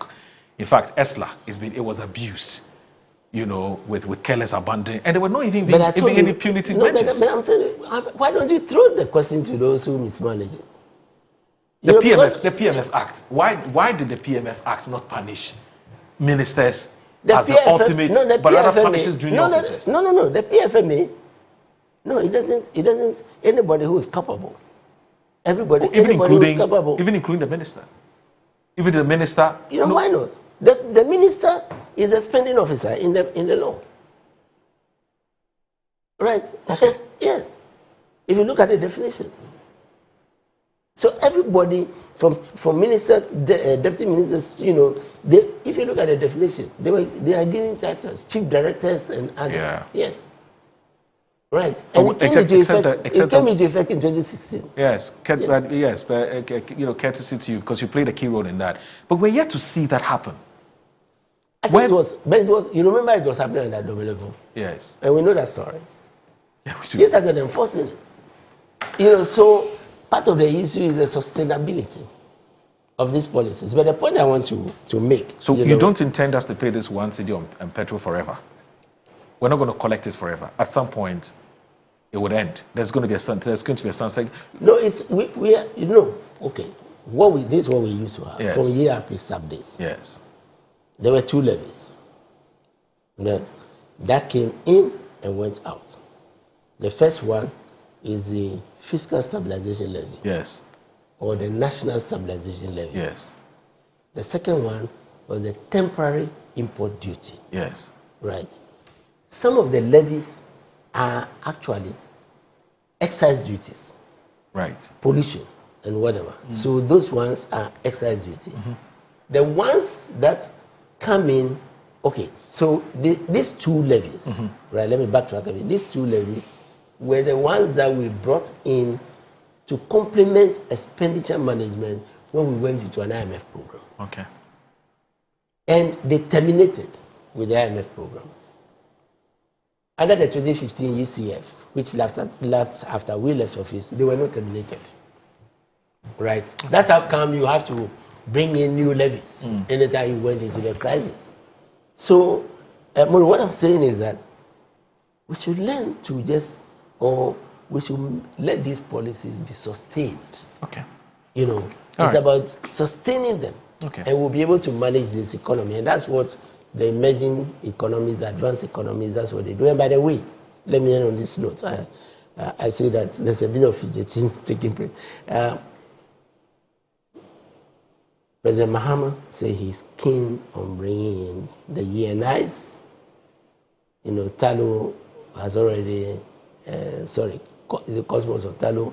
They are going back to get the fields and others.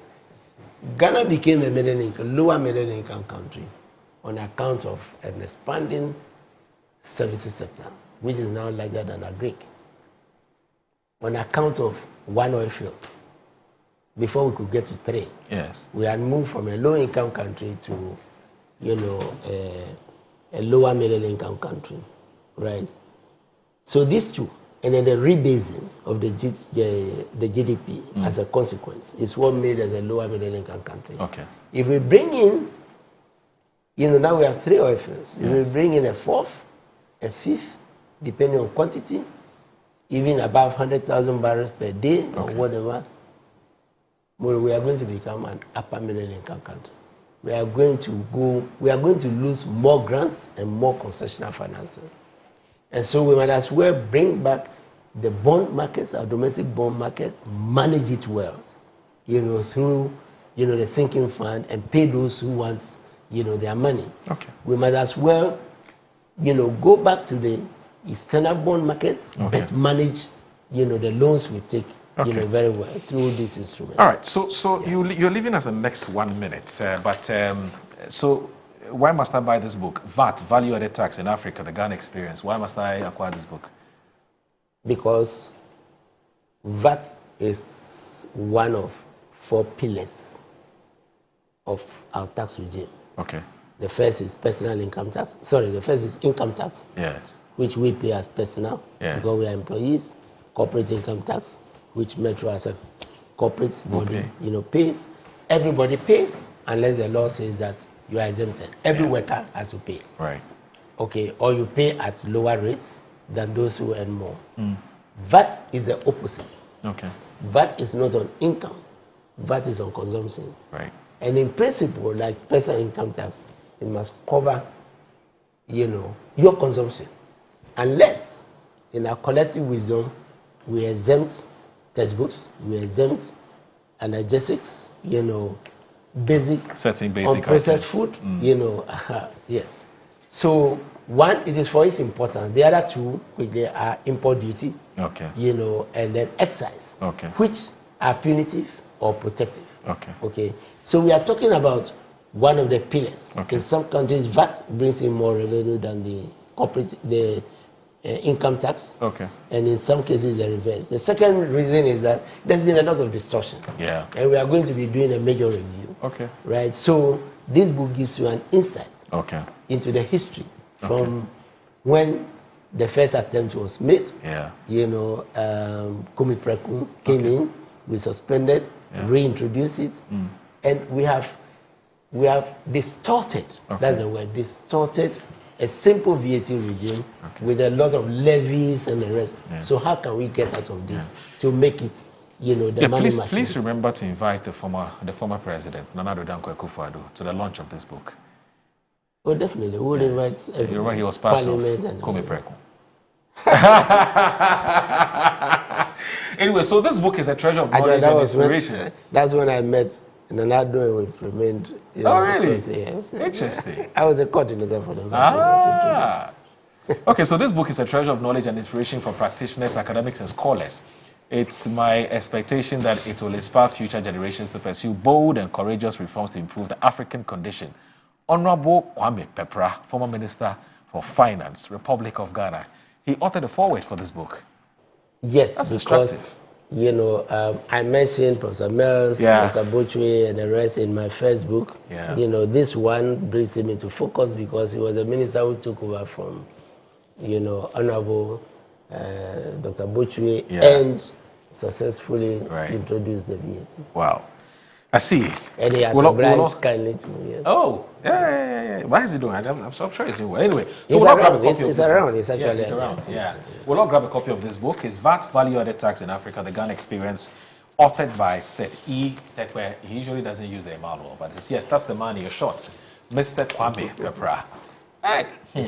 Back in the day, anytime you were about to read the budget, he was also energy minister. Yeah. So That's true. It means petrol prices were going to be increased. Back in the day.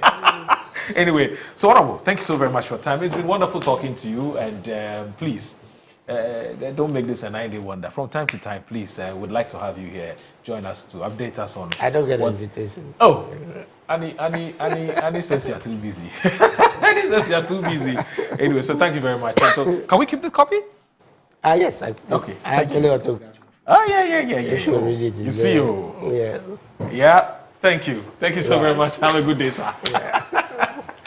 That's Mr. Seth Tekwe, who's the Ghana's former finance minister and also the author of a book, that's VAT, Value Added Tax in Africa, the Ghanaian Experience. So stay with us. This is Good Morning Ghana.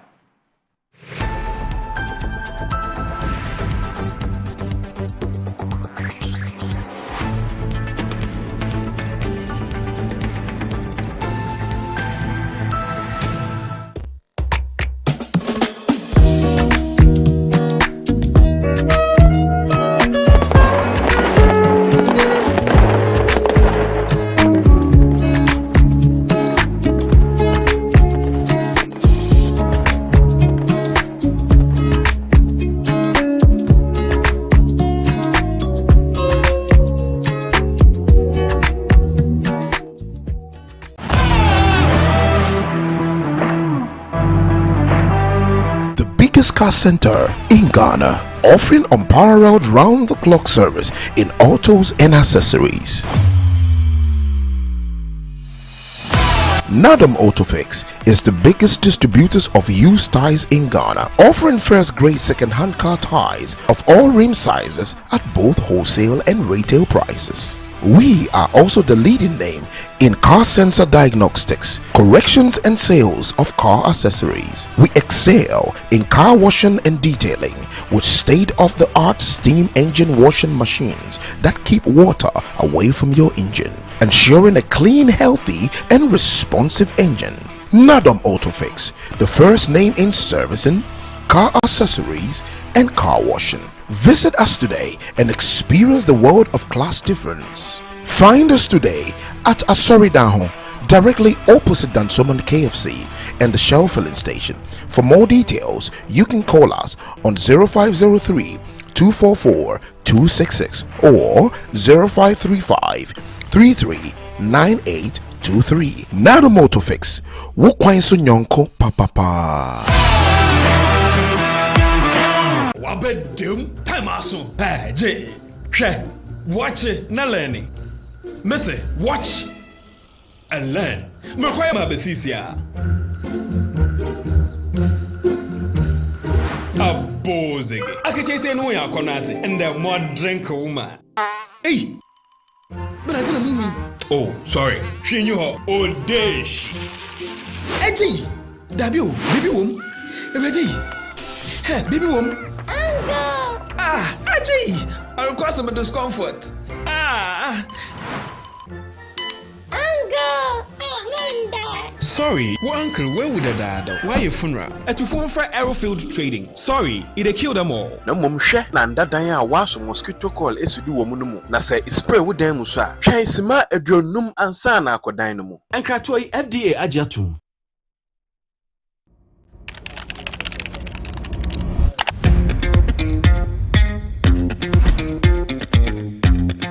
Smart, smooth, interactive, and a built-in Android active panel. Made for modern work and home.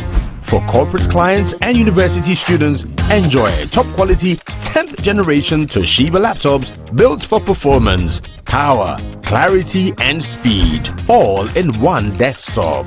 At Mycom JA Computers, get a laptop for as low as 1,000 Ghana cedis. All products are imported from the USA with a 1-year warranty. Visit Mycom JA Computers today and elevate your tech.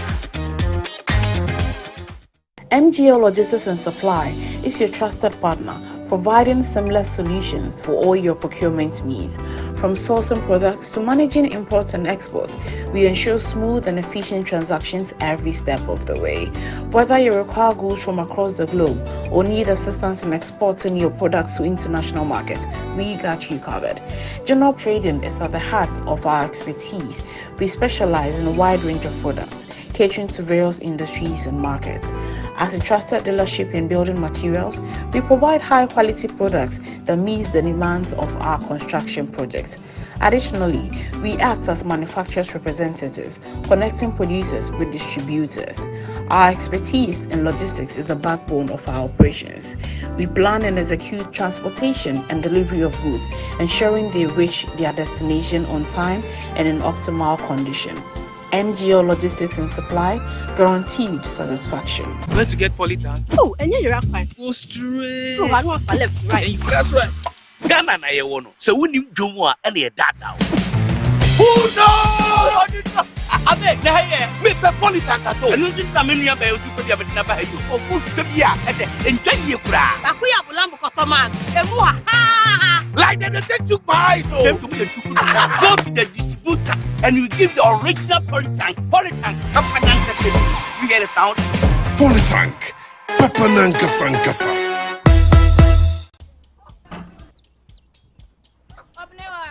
Mommy.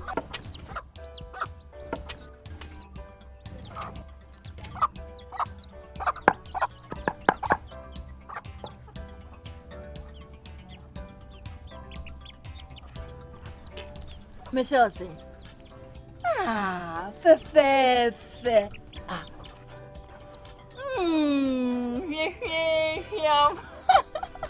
Different era, better result. Time has changed and time has brought Kel Charcoal Toothpaste. Healthy gums, anti-cavity, fresher breath, and it whitens teeth.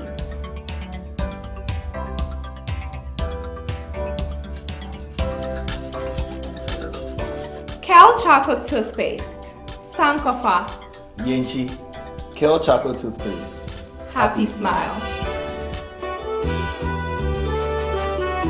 This advert is FDA approved.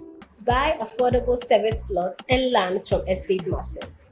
Currently selling our next cottage, located at the newly proposed Airport City, with a starting price of 25,000 Ghana cedis.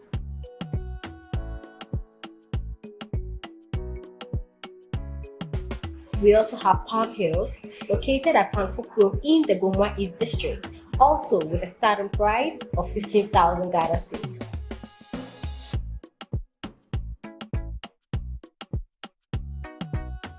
Available also is Coastal Park in Lakpleku, which is a 15 minutes drive from the Ngo Senior High School, having a starting price of 55,000 Ghana cedis. You will receive a free site plan with indenture once you successfully purchase a land from us. For any enquiries, contact the numbers provided. Estate Masters, your most preferred estate partner.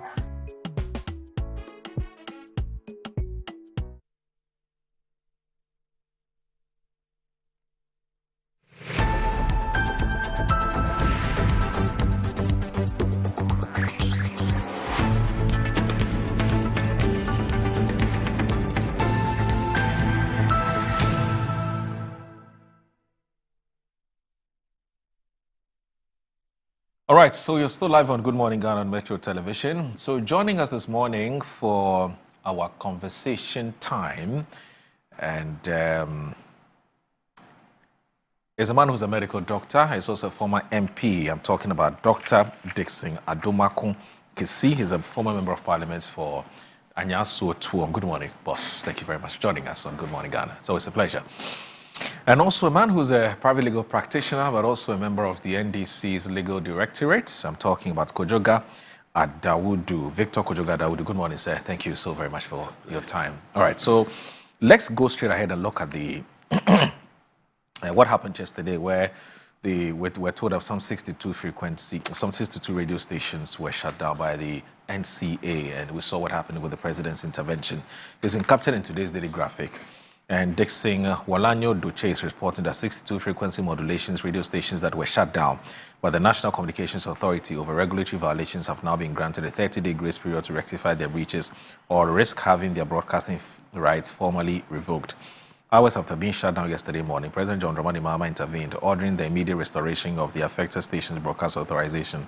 The President believes that regulatory compliance must take into account the need to uphold and enhance media freedoms, and that shutting down radio stations while awaiting regularization could limit the space for expressing such freedoms, a statement signed by the spokesperson to the President, Felix Ofosu-Kwakye. Now, the President then directed the Ministry of Communication, Digital Technology and Innovations to work with the NCA on a reasonable timeline for the stations to regularize the operations. Yesterday, the NCA directed the affected stations to suspend operations for breaching provisions of the Electronic Communications Act 2008 at 775. And as regulations, the stations included Asasi Radio, Happy FM, and Wontumi FM. The NCA spelled out the violations to include operating with expired licenses, failing to set up within the mandated 2-year time frame after authorization and non-payment of applicable fees. The shutdown followed the directive from the Minister of Communications, Digital Technology and Innovations, Samonati George, to the NCA to enforce broadcasting laws after a forensic audit exposed widespread non-compliance across the sector. Now, in an urgent statement to Parliament, the George provided a detailed breakdown of the infractions, categorizing the affected stations into 4 groups: those operating with expired authorization, those who failed to establish operations within the mandated time frame, those issued provisional authorizations but yet to settle the applicable fees, and those who paid fees but had not completed final regulatory requirements. And it says, Mr. Speaker, the spectrum is a finite and highly valuable national resource.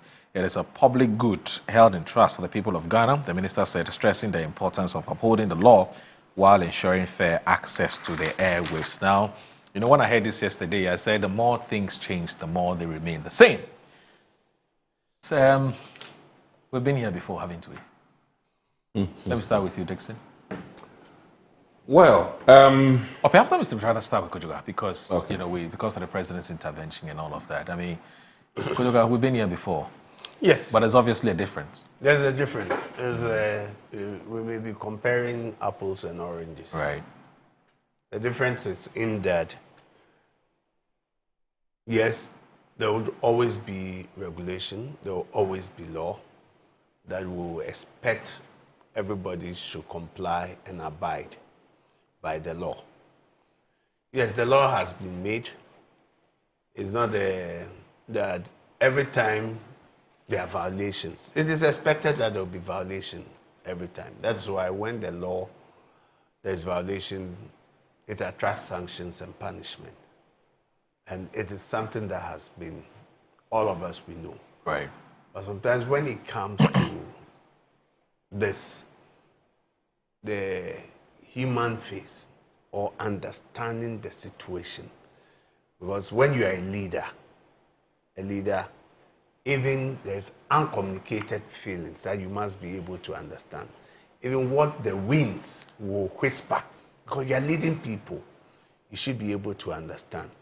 We've been here before, there have been hue and cry.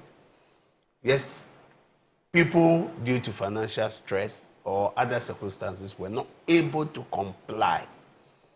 And whilst we were there, we asked that at least they should temper justice with mercy so that they are given some leeway to be able to comply with it.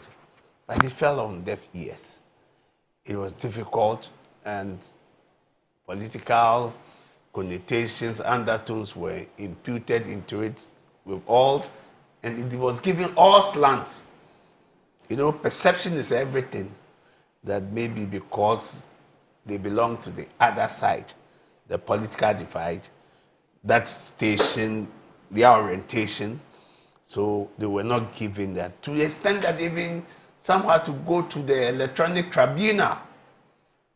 Electronic tribunal, you know, pleading, whilst they said, oh, we are ready, give us roadmap so that we'll be able to fulfill. It fell on deaf ears.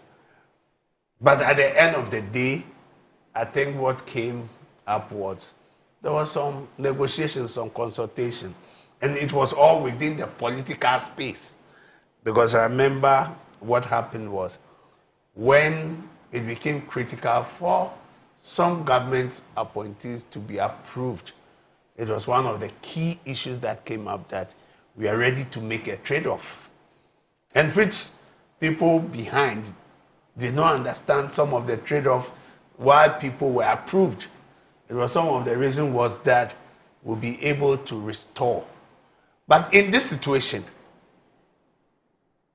they are not able to do it. They have admitted, letters have been written, they were given opportunity to rectify, remedy the situation. They were not able to do it. And the good thing is that it is not only about the opposition party, the stations that are aligned with the opposition party, like the Wontumi and Asase. I can tell you, even before Wontumi and Asase were closed down, there's a radio station, community station in my place, Mafia Didome, Dela Radio. Just with the exception of government coming in. And that station would trumpet all that NDC is doing. But it was closed down. But a similar thing happened during Esla's time. Yes. Esla gave us a list of stations which were not. Yes. Were not MPP. So if it is. Sorry, were MPP stations. Were MPP, yes, oriented. Yes. And this was a station. Look, I'm sure all the ministers, everybody got involved. The former MPs, we all raised our voice for this community radio. But we had to go through the process until it was restored recently. So it is not. So you wrote formally to the NCA? They went to NCA. Okay. They had to do audited report. The GRA, they had to go through the process. We even just wanted them to be on air whilst it is being done. But the minister said no, I won't budge. we should be seen to be doing the right thing. And we had to plead until the station was restored recently. You know, and even with that, the NP for the area, because you know he had some backlash, they were hitting at him at a point in time. They said he had a hand in it. Oh. And maybe he may not have a hand in it, right? Because everything pointed out at him that the MP was not also speaking to the people to tell them what the situation is. And every day it was the backlash. So with what had happened, that they had closed the station and they have written letters, it is for them to be able, that they've given them clemency. It only shows you that we have a good father, a good leader who sometimes listen. That in spite of the fact that the laws must be obeyed, must be complied with, we must tender it with mercy and some kindness, looking at situations that people may find themselves in. That's why they've given that clemency for 1 month. And I'm sure that even with this 1 month, where there are exceptional circumstances that people will not be able to comply, they will still have to be able to approach the authorities and say that I have a peculiar situation. And I think that it is a step in the right direction, that everybody is being given, or they are being given that amnesty, that continue work whilst within the 30 days you should be able to put things in place.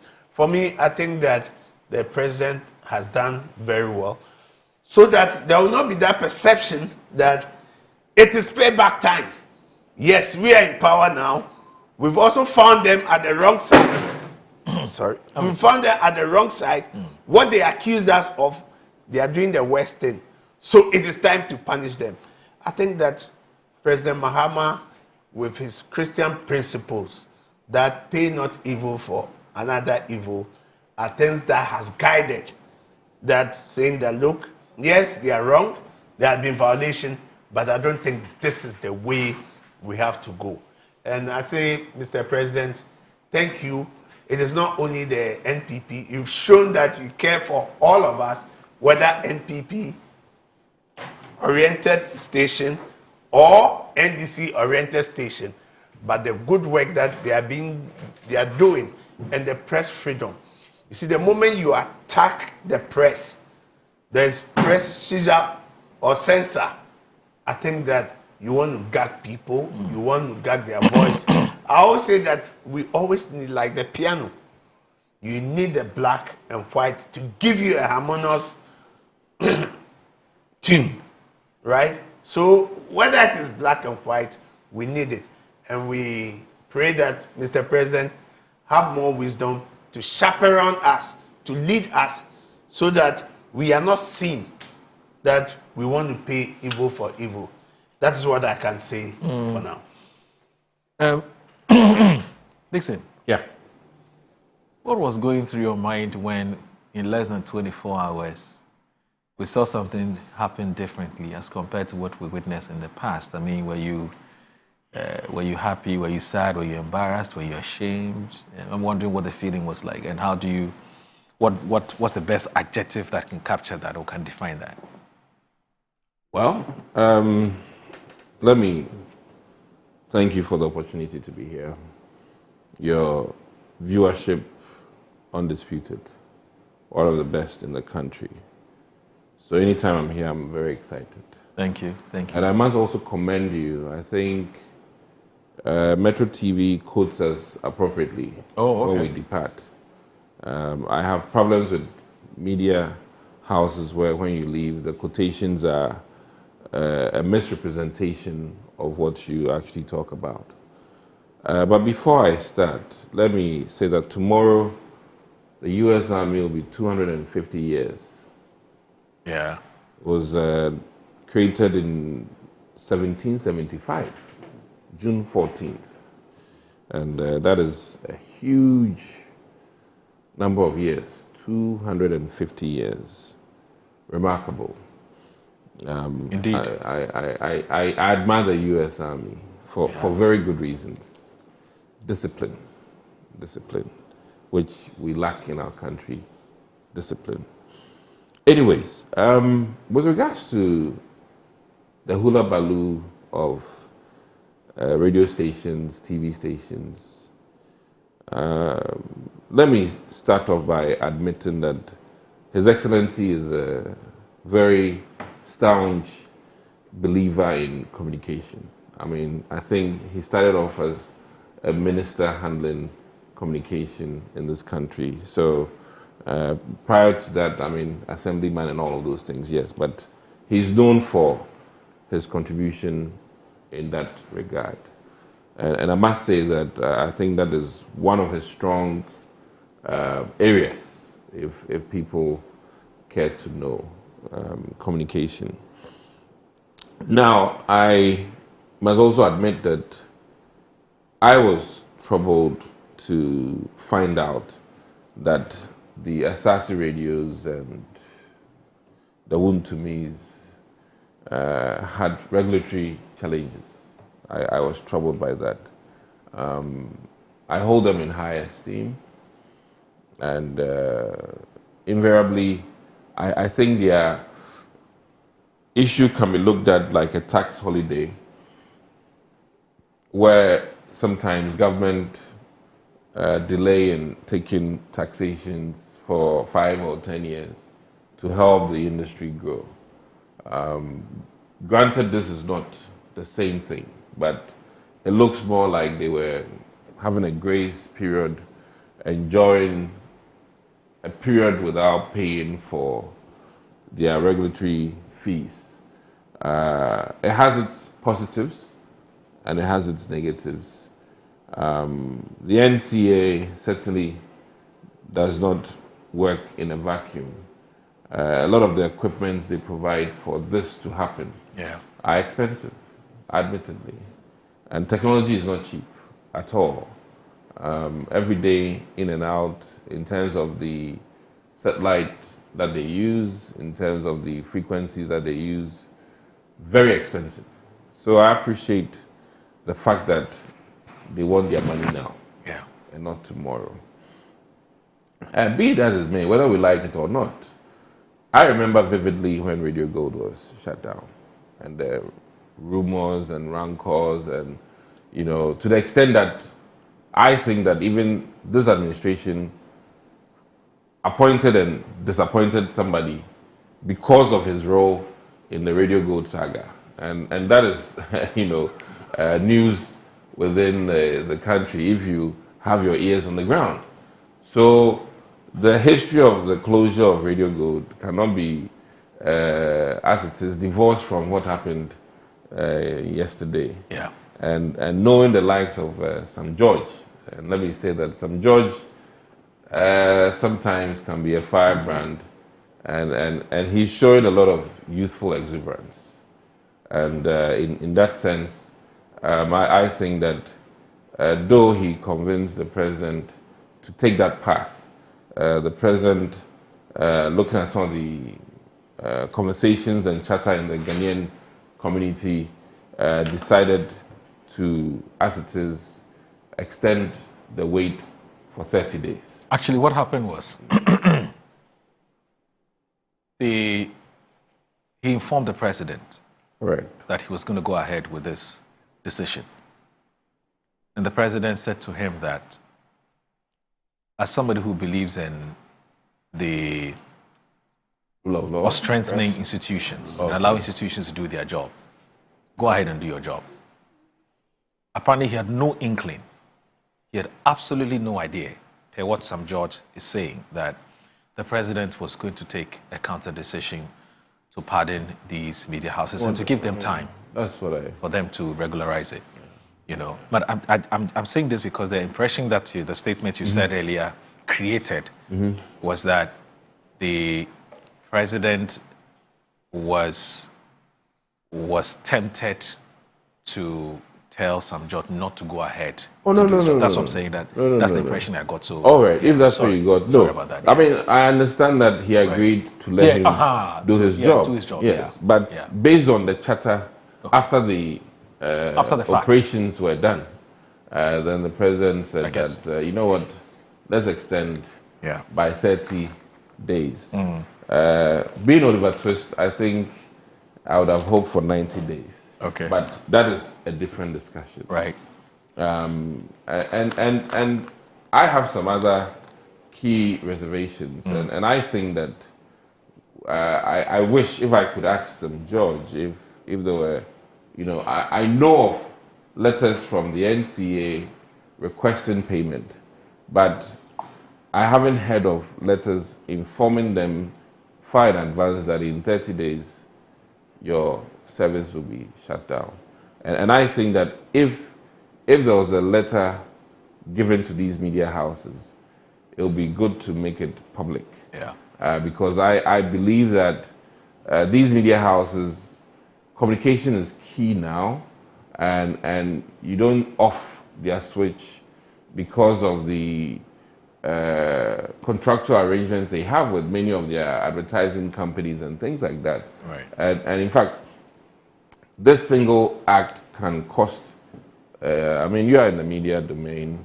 I've been in some houses where if they don't show, a commercial at a particular time, it's trouble. Yeah, in it's a terms cost of, to the media it's station. a cost to the media station. So knowing what I'm saying, I think that the abrogation of their contract, any injuries they sustain from this action of Honorable Sam George can literally be, looked at in a very different perspective. We have a legal counsel here, because what he did, if for me, though he has the authority, it has to be done in a very orderly, fashionable, acceptable way. Yeah. So I would hope to see if there was any notice.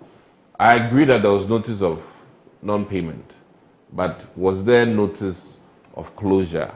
And also beyond that, had they sat down with them to create a road plan for payment? I mean, sometimes in truthfulness, though, as they say, all that glitters is not gold. Yeah. We may think that the wound-to-me's have a lot of luxury and can afford. Right. But when you go into their operations and operational cost and then funding, you may realize that, they are empty. And as we also know, it takes stations a decade to be on their feet. Right. I mean, the capital-intensive nature of these things and the non-availability of advertisers in your first maybe 5 years, it takes time. Yeah. So the NCA must also look at that aspect and sit down with these stations that are appearing to be struggling to look into, one, the quality, what they do for the communities that listen to them, and their impact on the community. I think I learned one thing from Setekwe today, invest in productive endeavors. Not all things are necessarily productive, but I think that some things are impactful. Yeah. And I must admit that truthfully, the discussions on Asase Radio in the mornings, the panels are very rich. And for me, I think that for what they do for Ghana and the international community is top notch. And for that matter, government should support them by creating a payment program that might be acceptable and sustainable, because maybe they haven't gotten the advertisers that they are hoping for to sustain them. So these are my thoughts about this, and I think that Sam George, fantastic guy. I mean, youthful exuberance is good, but I think that in the excitement, we need to do a holistic and a very administrative execution, where I am hoping, and nothing stops him from producing this letter that he may have produced or given to the radio stations to signal that we're coming for your heads on such and such a date, if these terms are not met. I think it's only fair. And as it stands, I don't know if anything prevents the public knowing the exact amount of monies that these individual stations owe. It might also impair their ability to get contracts. But anyways, these are my thoughts. But on the face of not the pin sheet, but on the face of the actions yesterday, I must tell Ghanaians that personally, it looked too political, more like a payback. I'm saying it looked too political, more like a payback, and Kojoga just told you what happened to his community radio station. For which reason party full soldiers were already announced. I said on the perception, face of it. Perception is very complicated. Yeah. Depending on where you are sitting. I mean, on the face of it. And the lenses that you are using. Okay. Today I don't have my lens on. Yes. But as it stands, Kojoga's or Victor's community radio station, maybe we all don't know the name. The La Radio. I'm just saying, maybe we all don't know the name. I want to mention the La Radio. But as for Wound to me, Yes. Wound to me, and as I say, quote unquote, they are loud and clear, and everybody knows. I mean, I heard that Gabi Ochudako, who everybody knows owns Asase, made a few comments about it yesterday. Well, he took to X and confirmed that indeed the station had been shut down for so reasons. Yeah, he did that. And like I said, I mean, it just proves another point that all that glitters might not be gold. Yeah. Interestingly, do you know they were written to in 2022 by the same NCA, of course, under a different leadership? No, listen. About the same issue. No, I made my point here 2022. that it looked more like a tax holiday, and in corporate governance, with even partnership with government, you can sit down with the regulators and tell them that, listen, per our projections, we will start seeing profit in 6 years. Do you know if they did that? No, I'm just saying. I mean, listen, I'm not privy to the 2 companies or 3 companies or X. I'm not privy to that, but I'm just positing that, listen, we were dealing with tax breaks for many companies, what do you call it? I think in the last parliament, which did not work out. Yes. Huge amounts of money that these companies were hoping for tax exemptions.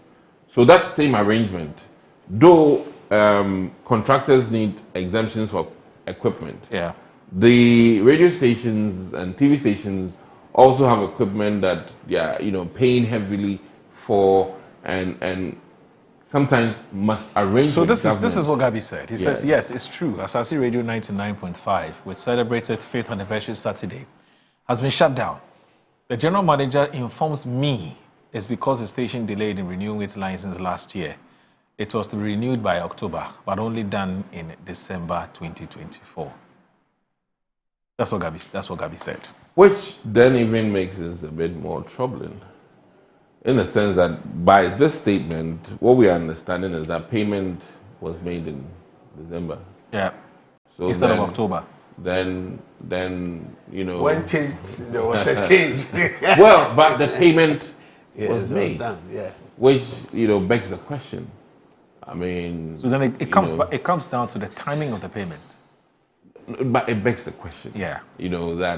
And mind you, this is Ghana, where seeking some permits in this country, sometimes you even have to finish building your house before you're granted the appropriate permit, even permits that are, let me say, legal. Okay, so let's be mindful of that. And then the fact that I must be honest about one key thing. Any person at NCA after the election loss who would have done any changes, would be very careful, because there's a new administration coming and may want to rather wait for the new administration to review the payment and all of those things and then approve the license. Yeah. So I think it could be that the NCA former administrators were being cautious in waiting for the new administration to handle these things. So, in all fairness, like I said, this just buttresses my point that from the look of things, it looked a bit more political than, you know. But Victor, you know, so what did we learn from that previous experience? I think that it's you see, if you go deeper, yes, the root of the issue is that I think compliance is one of the bane of our society. To comply with laws, permits, all these things, it's like as a society we are not conscious. Yes, that the law says do A, B, C, D. People, I see it more as a cultural thing. That people will not do it, and we become very reactive when the institutions try to enforce or so that we comply with. You know, sometimes you need to go for your roadworthy, go for license, everything. You are not ready to do it because it's not been ingrained in us. When we were growing, we didn't see issues of sanction and punishment, right? And anytime something happens, you have somebody who would call or go to the authority and intervene. And so, oh, he's one of us, he's our brother. Other politician, the businessman, yes, we are sorry. So allow us, give it some time. And I think it's become part of us. So compliance is an issue. When you come, sometimes we know there should be deadline, right? And even people enter into contract, what they need to do. With my practice, you know, they enter into contract, they do things, they know what they ought to do, but they won't do it. It is until they get to court, the person starts and gets them to court, and you know, they see it coming, then they start rushing. Oh, can we go and talk to the judge? Can we talk to the lawyer? Lawyer, what can we do? But you know that you must comply with something. Right? People don't do it. That is the issue I see with us as a society. I think we need to start to rethink, especially our younger ones coming, that there's always, where there is reward, there is responsibility. You know, there must be responsibility. We must learn how to comply. Here I am. There are sometimes things that have to be done. You know, you'll be waiting, procrastinating, instead of going to comply with. And it's something that when you look through, it affects all of us. I think it is time we need to look at it, even with our educational system, because we take things for granted. I agree. And once people know that there is sanction for something that has been done and there is reward, people shape into that. We need to start bringing our people, but that the laissez-faire attitude that, oh, when it happens, I will fall on this man. We go to church, we go to the same school. We have been, so once I meet him in church and say, oh, boss, the police have impounded my car. I don't have roadworthy. So please, can you talk to the commander? I won't do it again. And he comes and says, the first thing is that when a child eases on your lap, you don't cut it off. You only wash it. Oh, he's my son. Please, I'm here. It's become part of us. So, and it has permeated into our institutions. How do we reverse this? I think that is something that we need to look at. Because if not, it will continue. Every time, every regime would come and you find the same people. We should allow institutions to work.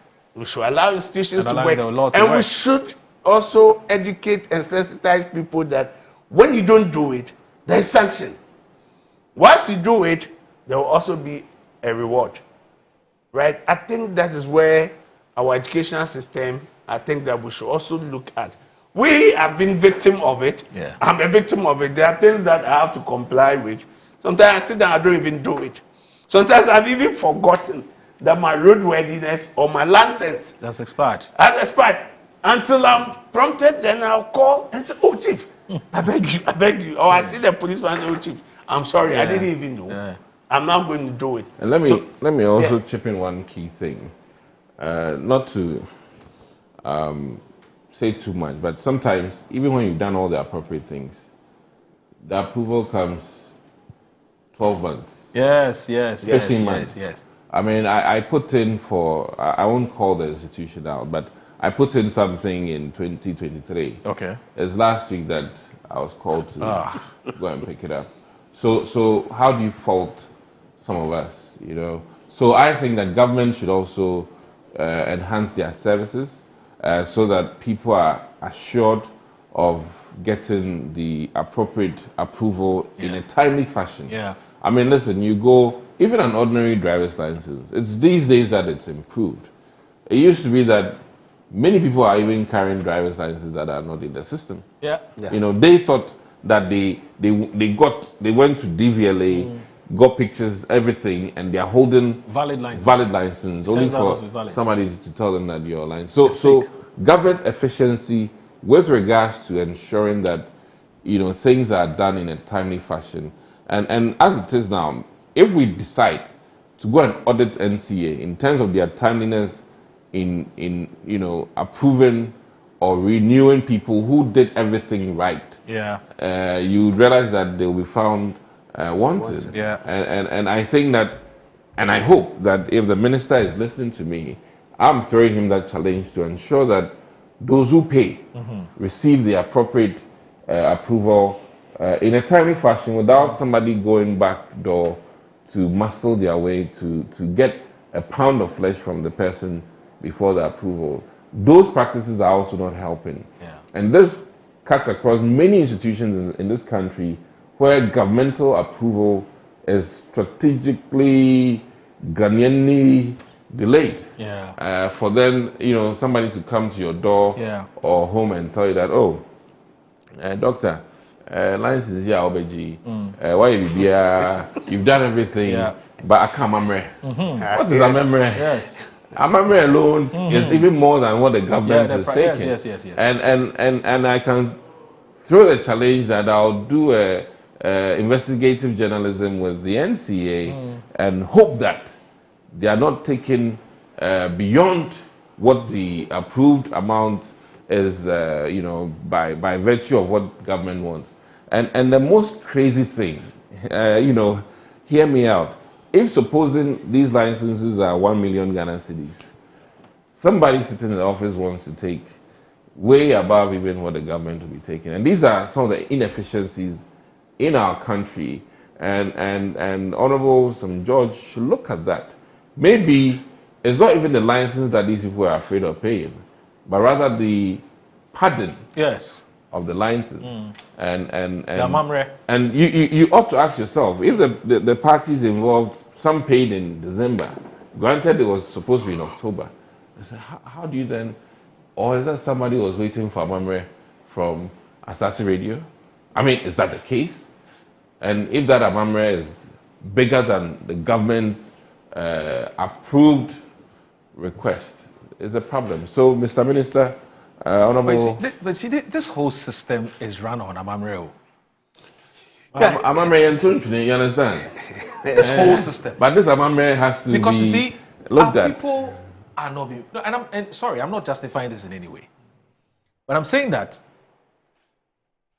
for as long as our public sector workers are underpaid woefully, we can have a debate as to whether what they are earning, they deserve it or not. Yeah. The argument about productivity and whether you are delivering and whether you deserve more, that's a separate conversation. Yeah. But the fact remains that a lot of our people are not paid well. Oh. And so they depend on the Amamreno. And so, you see, when I hear people say... Can we develop this way? No, I agree. We cannot. And so when I hear people say Ghanaians are magicians, we are not magicians. A lot of us are corrupt. Oh, yes. Naturally. Inherently corrupt. Oh. It is because when we are going to the chief parties, we know what happened. Yeah. I don't think it's a It's a Ghanaian tradition. It's more of a Ghanaian thing. Because Singapore doesn't have this. Yeah, exactly. Singapore. Yeah, you can talk about corruption and you can talk about how do you call it, sanitation.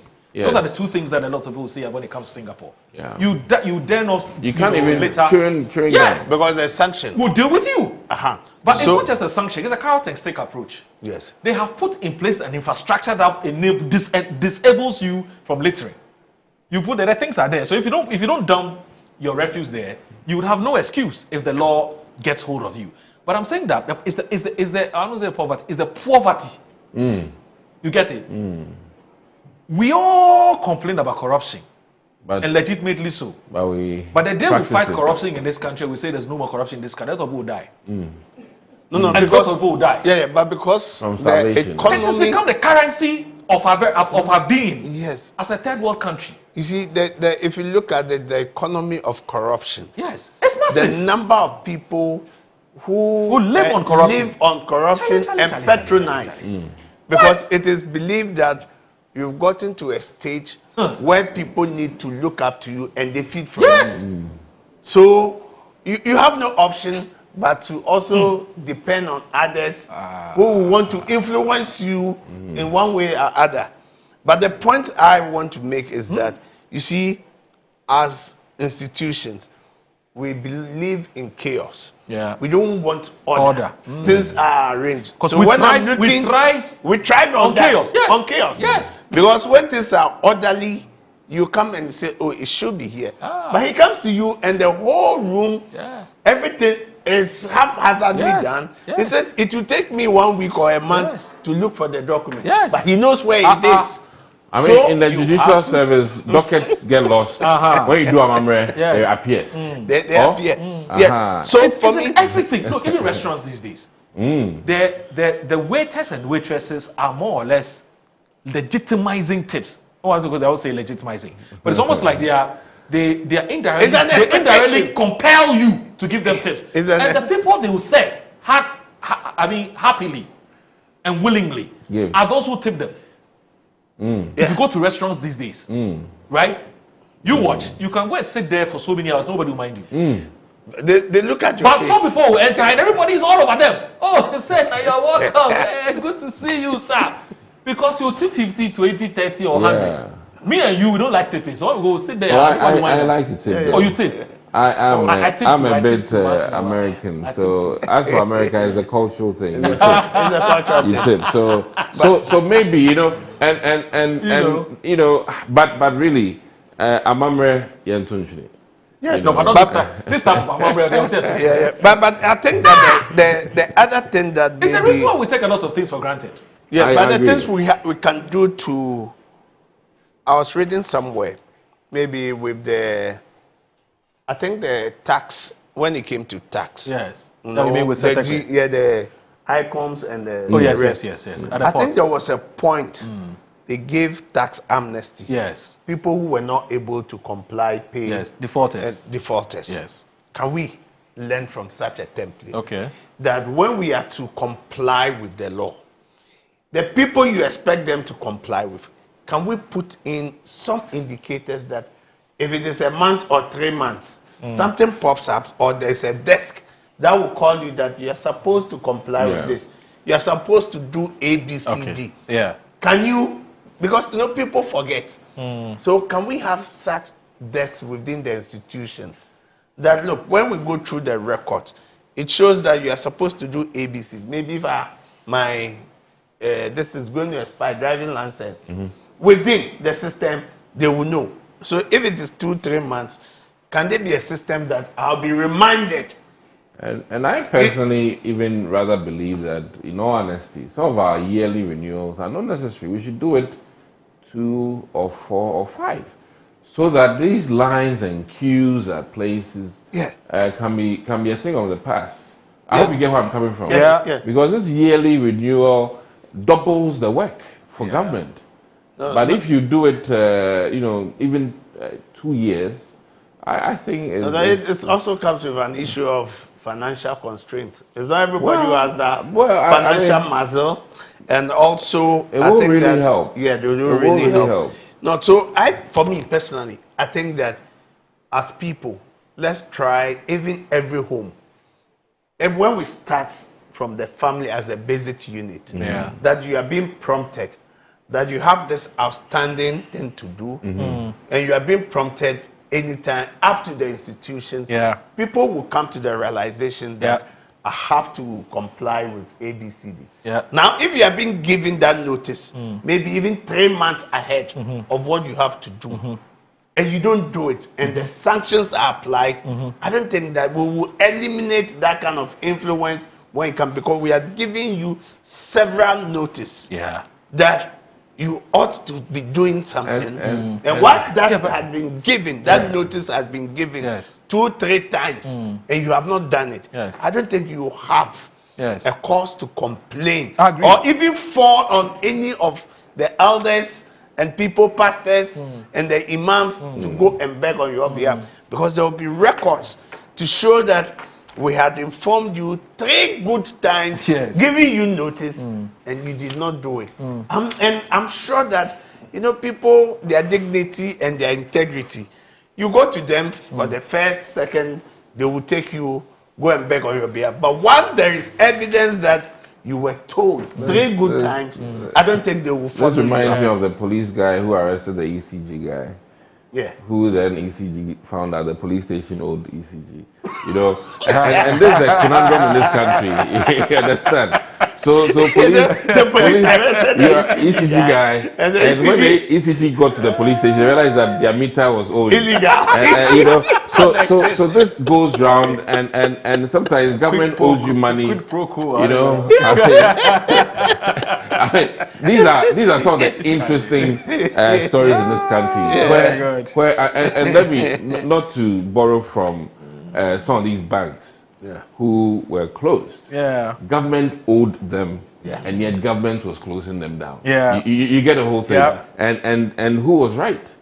That was Dr. Indum's problem. I'm just saying. I mean, his biggest problem with why GN Bank was closed. So these are you owe me. These are some of the irregularities in the system where SSNIT will come after you for your employees' SSNIT contribution when even they themselves are owing you, as in the government.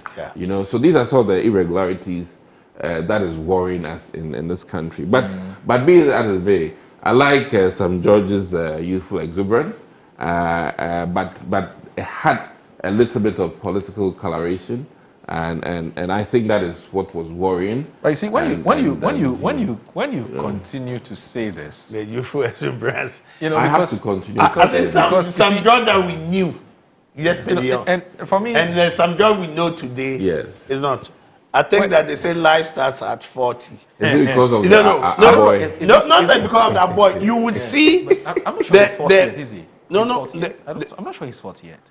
Some George. Some George. I think he should be. I think he clocked 40 recently.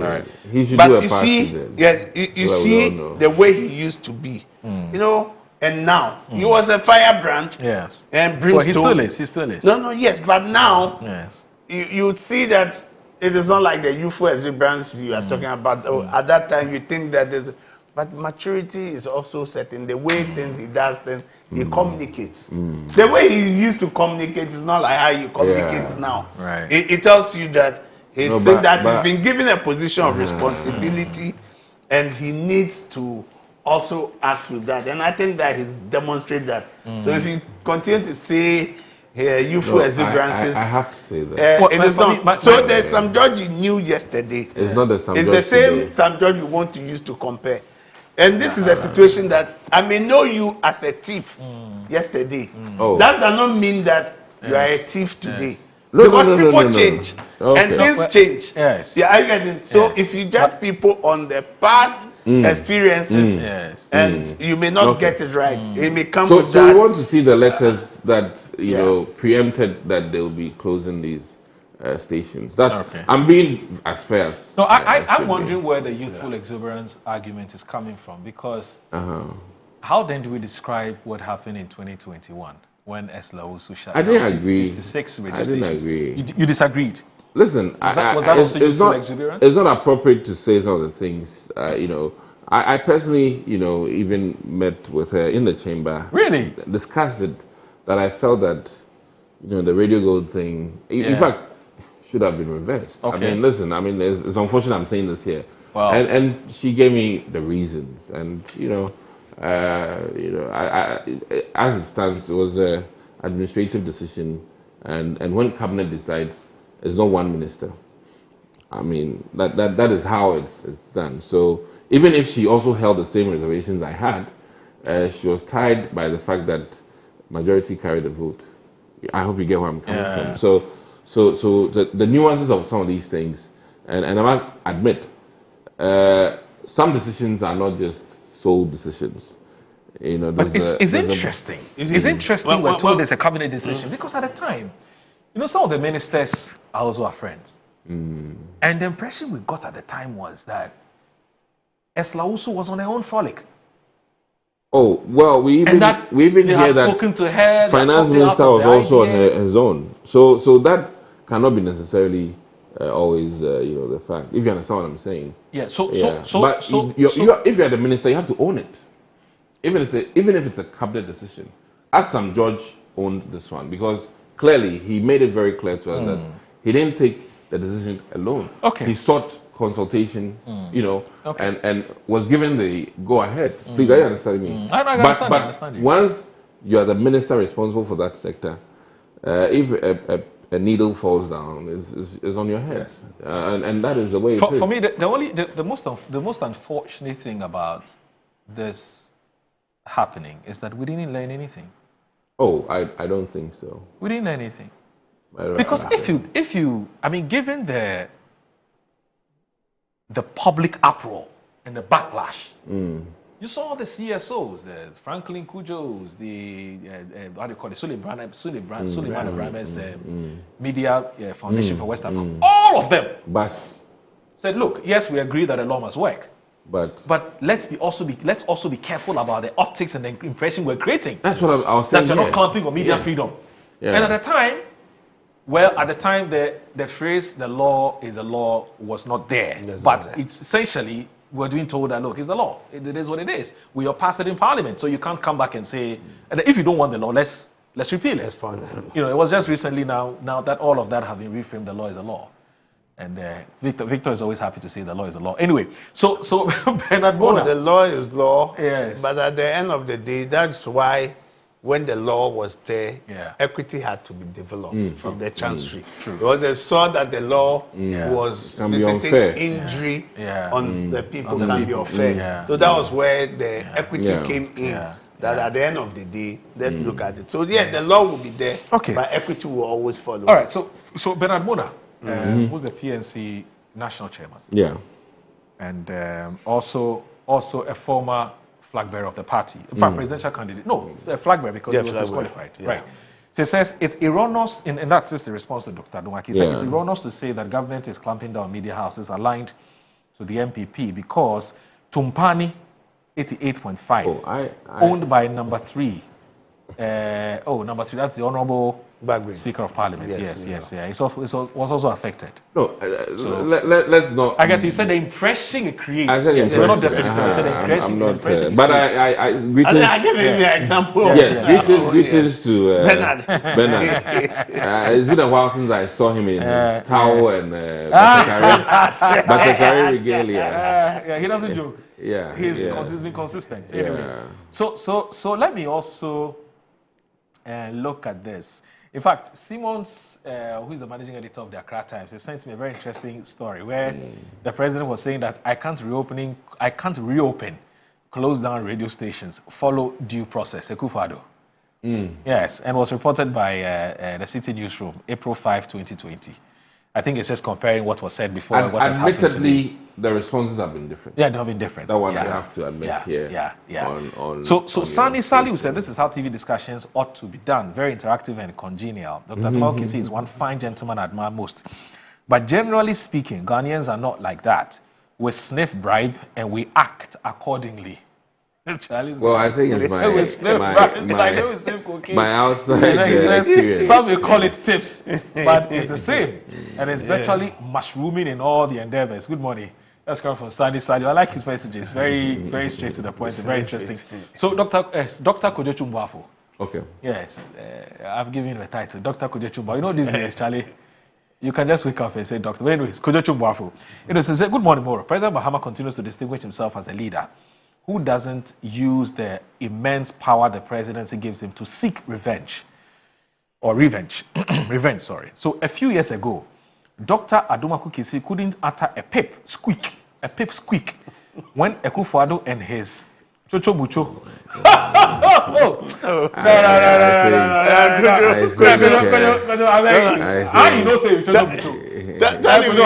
Tell him he's a CEO now. He's a CEO. He's a CEO now. He's like he's still a full soldier. No, he's not a full soldier. He's a CEO now. So anyway, so it's like President Akufo-Addo and his friend Esla. I don't want to use Chocho Bucho. I don't want to use Chocho Bucho. And his friend Esla shut down Radio Gold and other stations. Big up to President Mahama. It's heartwarming to work for a man who picks up a bucket of cold water when I start a fire. Not like the other guy who buys a gallon of V-Power when I set fire to the moose. Hey, Kojo. And it says Dr. Aduma Kisi is talking about Sam George's political coloration. What kind of coloration was Esla, please? Is it carnal or political coloration or both? Hey, Kojo. Anyway, so Bernard Bona, good morning. It's been a while. Good to hear from you. And then this one says that, okay, all right. So these ones are, okay, they are for me, so it's not for public consumption. Anyway, so let's do this. Let's do this quickly because we don't have a lot of time. Time is not our best friend now. We have just 15 minutes to discuss this, so you can do 5 minutes and then rebuttal. So it's about the nurses who are on strike. And today's Ghanaian Times, page 4, by Lawrence Vomafa Akpalu. Now, he says that meeting between GRNMA, Select Committee on Health, gives a glimmer of hope. Now, it says that meeting between the Parliamentary Select Committee on Health and executives of the striking Ghana Registered Nurses and Midwifery Association ended with a glimmer of hope. Even though details of the discussion were not made public, the chairman of the committee, Dr. Kirk Mark Nawani, described the negotiations as fruitful. At a media briefing after the 4-hour meeting, he indicated that there was some level of understanding as both sides agreed to synchronize their actions. The chairman further explained that the GRNMA had agreed to report the outcome of the meeting to their council and assured of getting back to the committee. It was fair. The representatives of the GRNMA relayed the feedback to their council and communicate same the feedback to the committee to ensure that any further decisions taken would be acceptable to all parties. The Minister of Health, officials of the Fair Wages and Salaries Commission, the National Labour Commission, the Majority Leader and other parties that matter in the impasse were present at the meeting. The GRNMA on June 2 embarked on a strike action which has crippled healthcare delivery across the country. According to the association, the action was necessitated by the failure of government to implement their negotiated condition of service despite several appeals. The condition of service, which was negotiated and signed between the GRNMA and government in 2024, was scheduled to have been implemented in July last year. However, a splinter group from the GRNMA took the issue to court, challenging the validity of the agreement. And that's why we're here. We are where we are today. Now, Kujoka, the question a lot of people have asked is this, that last year, May, was when the collective agreement was reached. Somebody went to court. In fact, a group of people, about 80 of them. The psychiatric nurses, they went to court. And they went to court because they were not pleased with the quality of the negotiations. Yeah. Right? Or their non-involvement. Now, the matter has been in court till January this year, when the court gives its final verdict. Now, one would have hoped or expected, naturally, that during the transition period, whoever, let's say the Chief of Staff's office, would have been in the known as to what the state of the health sector is, i.e., what agreements have been reached, and even its financial implications and so on. Now, do you have any idea why this collective agreement was not factored into the 2025, budget, and whether there were any discussions prior to the passing of the budget or the reading of the budget where this group was made known that, look, we are aware that so and so agreement had been reached between you and the government of Ghana, whether NPP or NDC, but we are unable to factor that or input that into the budget for whatever reason. So give us time. Hopefully, when things get better, when the economy gets better, in the mid-year budget, we would include it so that you can get your whatever it is that you're asking off the government of Ghana.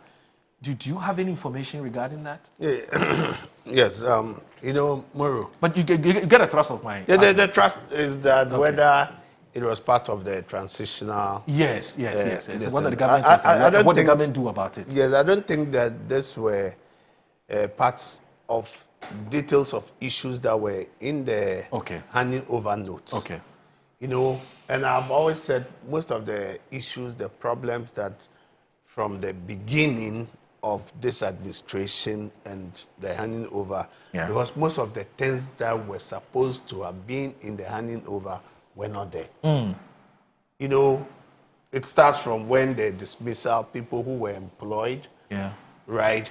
People who were employed, there was nothing the handing over that this was going to be the financial wage bill that you were going to expect to be in, that we have this number, we have to pay for.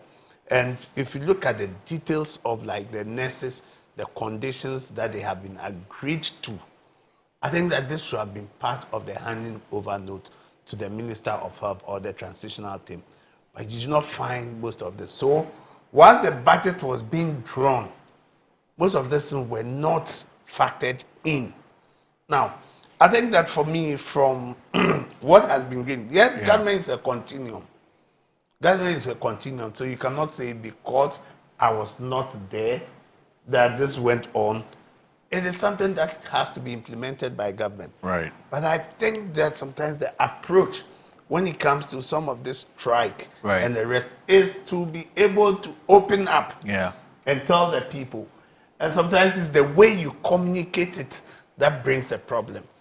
You know, I think one of the things that incensed the GRNA was when maybe the deputy minister said, look, the number, if we take it, we need about 2 billion and we haven't made budget for it. To implement it? Yeah, to implement it. Yes, it might be the truth. But what the people maybe would have expected that, look, this is what, there's no budget, but we have staggered it. This is what we can do. It is the negotiations that makes it. But it is also true that you need to let the people understand and see that we have just come into government. We need some respite. We need some space that will be able to negotiate whilst we put a roadmap in place to be able to satisfy everybody. Okay. Because it's all the institutions, all the unions, most of them also have issues. Right. But they know that things have not been, and they can see the signs of things happening, the good things that are happening, the appreciation of the city, the way the economy is going, you know. So it gives us some glimmer of hope. Right. And I'm sure once issues like this, one of the things that sometimes I sympathize with our leaders, sometimes you are the top, you are the minister, things come to you and you are lonely. You know, you are lonely. But once you consult a lot of people, right, with the consultation done and discussion, I'm sure that you will get to that. That's where the government communications said that there is some backroom discussion that is ongoing. And we should thank the health committee. Okay. They also came in, and I'm sure with the discussion that they've had, the good faith that they had shown to each other, that is why we've seen them calling off the strike. Because I'm sure they have made some inroads that they are all satisfied. They may not have everything that they wanted, but I think it's been a win-win situation for all the two. It only goes to reinforce that when issues come, as leaders, we should be able to fall back on people who also have past experience in it, people, and consult. Because consultation, there's nothing more like consultation. And that's where the proverb, in Proverbs, you tell you that a multitude of advice, there's safety. Yeah. You need to pick up from people. Don't always think that I'm the boss, I'm the top, this is what I've said, and this is the situation. Because some of the communication they do at the time is out of frustration. Yeah. They feel that why these people are not being sensitive to me. I have just come to office, I haven't seen anything, nothing's been done, and it is like I am the cause. And out of frustration, sometimes they blare out. And when they speak, people feel that, excuse me, what the hell do you think? We're all the same. We were sleeping at the same place. Today, because you've ascended to some position, you think you can talk to us. Yeah. It's bruises of ego. You know, when the elbow is bruised and the person feels that you haven't communicated with them, I think very well. So I think that we've seen a good start that they have agreed. I think that earlier on there were other unions. I think there was the UTAG and the rest, which I'm sure there had been good communication and we've seen things. I just pray that we do more consultation. Okay. Once we paint the picture or we put the real picture and they get to know, I'm sure sometimes it's the act of communicating, the tone and the way we deal with others. That is how they will also react. So kudos to the minister and the health committee and other people behind the scenes who make sure. Because, listen, at the heat of the last week, I was at a funeral. Okay. Then somebody, a cousin who had also come to the funeral, had collapsed. Okay. The health people, they were not working. Yeah. The lucky thing that I had to go to Mafikumasi clinic, where there were 2 or 3 nurses, and I had to call a friend doctor who was actually giving a medication, do A, B, C, D. If they were not there, I'm sure, because her pressure had gone off the roof. Yeah. She was paralyzed or something. Yeah. So sometimes it affects all of us. Okay. It's not that it affects only some poor or hapless people. So a few things though. All right. So let me just do this quickly. So officially, there's a statement announcing the calling off of the strike. Officially by the GRNA. Yes. So we're putting up on the screen shortly. But let me just read just a paragraph. So here we go. It's a press release on the suspension of GRNMA strike. And it says the leadership of the Ghana Registered Nurses and Midwives Association embarked on a roadmap of industrial actions on 2nd June 2025 with a wearing of red arm headbands, followed by withdrawal of outpatient department OPD and emergency services, which culminated into total withdrawal of all nursing and midwifery services on 9th June 2025. Our demand from our employer was simply to have the collective agreement of Ghanaian nurses and midwives, which was signed in May 2024, duly implemented without any further delay. Having monitored the misinformation, disinformation, the propaganda that we have surrounded our strike action, the leadership of the association would like to set the following straightforward. Now, number one, please hold it so that I don't have to rush it. Please hold it. Number one. Now it says the engagement held with Parliamentary Select Committee on Health and other interested parties on Thursday, 12 June 2025 was very fruitful and has paved the way for an amicable resolution of the impasse with our employer concerning the implementation of our collective agreement. 2. In view of point 1 above, the GR outcome of the follow-up meeting scheduled for 26 June 2025. 3. We call on our dear nurses and midwives to resume their normal shift duties from Saturday, 14th June 2025, and assure you that we will not rest on our hours until the collective agreement is fully implemented. 4. We're thankful to the chairman, ranking member, and other members of the Parliamentary Select Committee on Health for their timely intervention to set a clear framework for the implementation of our collective agreement. We are equally grateful to the nursing and midwifery fraternity for deep sense of solidarity in adhering to the roadmap. To the press, we thank you sincerely for carrying out voices to Ghanaians and indeed the whole world, and encourage you all to be professional in matters to protect citizens from misinformation, disinformation, and propaganda. Doc, so signed by their president. Well, there are 2 things I need to say. Okay. The NDC administration promised Ghanaians something. Okay. To strip the nurses of their allowance and a number of things. And I must be very firm here that one party that has rather always stripped nurses of their benefits, from the car arrangement at the ports to even stipends. This is the NDC, and no, I'm just making a very strong point here, and that, you know, that a party that tells you we're taking your allowances away, and then you are coming for conditions of service, which is an additional support. Come on, what do you expect? You know, so I think that the NDC administration needs to be mindful of their brand, their character in terms of health workers in this country, and the narrative needs to change. And really, there's more to it than meets the eye. And I'll plead with the administration that from a non-partisan lens, it appears that health workers' welfare is not very important to this administration, because this should have been a front burner issue in cabinet.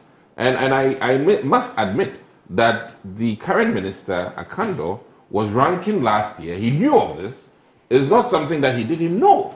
He sat in the negotiations. As of today, they are thanking the health committee, which means the health committee was part of the processes. So this is nothing new to Akando as a minister, and he was one of the proponents of making sure that the nurses get their arm of flesh in the last administration. So what has changed? What has changed, Akando? So I'll plead with you. One, this is not like it didn't spring up on them. They've known it. It just was not made a priority by the Minister of Health. And I really think that I'm saying this on record, that the NDC, took away postgraduate education for doctors, put away a lot of things that were human capital enhancing, and that should be looked at under this administration, so that they revisit and work on their relationship with health workers in this country. And to conclude, the MPP seems to be always more for health workers than the NDC. That is the fact. And people can have different arguments about it, but Kufuor enriched them. Nanas also restored allowances and educational packages through the Ghana Society, the surgeons and what is it? Oh, this building right here, College of Surgeons and Physicians. So I really think that the NDC administration, and you can look at their manifesto, is blank on enhancing the human aspect. Our time is up. Hospitals don't take care of the people. It's the people that take care of hospitals. So this one, it's just like the student loan. When we propose that we take off the student loan and give them what allowances and give them from the MPP closure of radio stations in 2017 and 2019 was selective against stations believing to be NDCs and left out the ones believing to be MPP. That's Hassan Sawadogo, Tema Community 6. He says this one. And this one here from Laura. Laura sends this one, and she says that Munti FM, 101.FM, was shut down. 101 FM was shut down in 2017 for allegedly failing to pay its license fees. But prior to the shutdown, Munti FM sent their license fee to the NCA, which it rejected, and said the checks be paid to the auditors. The NCA subsequently issued a letter to Munti FM dated September 27, 2018, informing management of the revocation of the license. The once vibrant political show of Munti called Pampaso was a thorn in the flesh of the Nanado-led MPP. So I guess that is where we end today's show. Good morning, Ghana. I'm sorry. Our time is up. They'll take us off. Yes. So that we have enhanced package. I hear you. I hear you. So Victor Kotoka Daudu is a member of the NDC's legal directorate, and also Dr. Dixon Adumaku Kisi is a former MP for Anyaso Tuom. Thank you very much for your time. And also thanks to Mr. Setekwe. Now, just a quick one. Now, Setekwe's book launch is happening at the Accra Academy of Arts and Sciences. It's 3:30 p.m. 25th June. 3:30 p.m. 25th June. So please, let's all be there and support the launch of the book. Have a good day.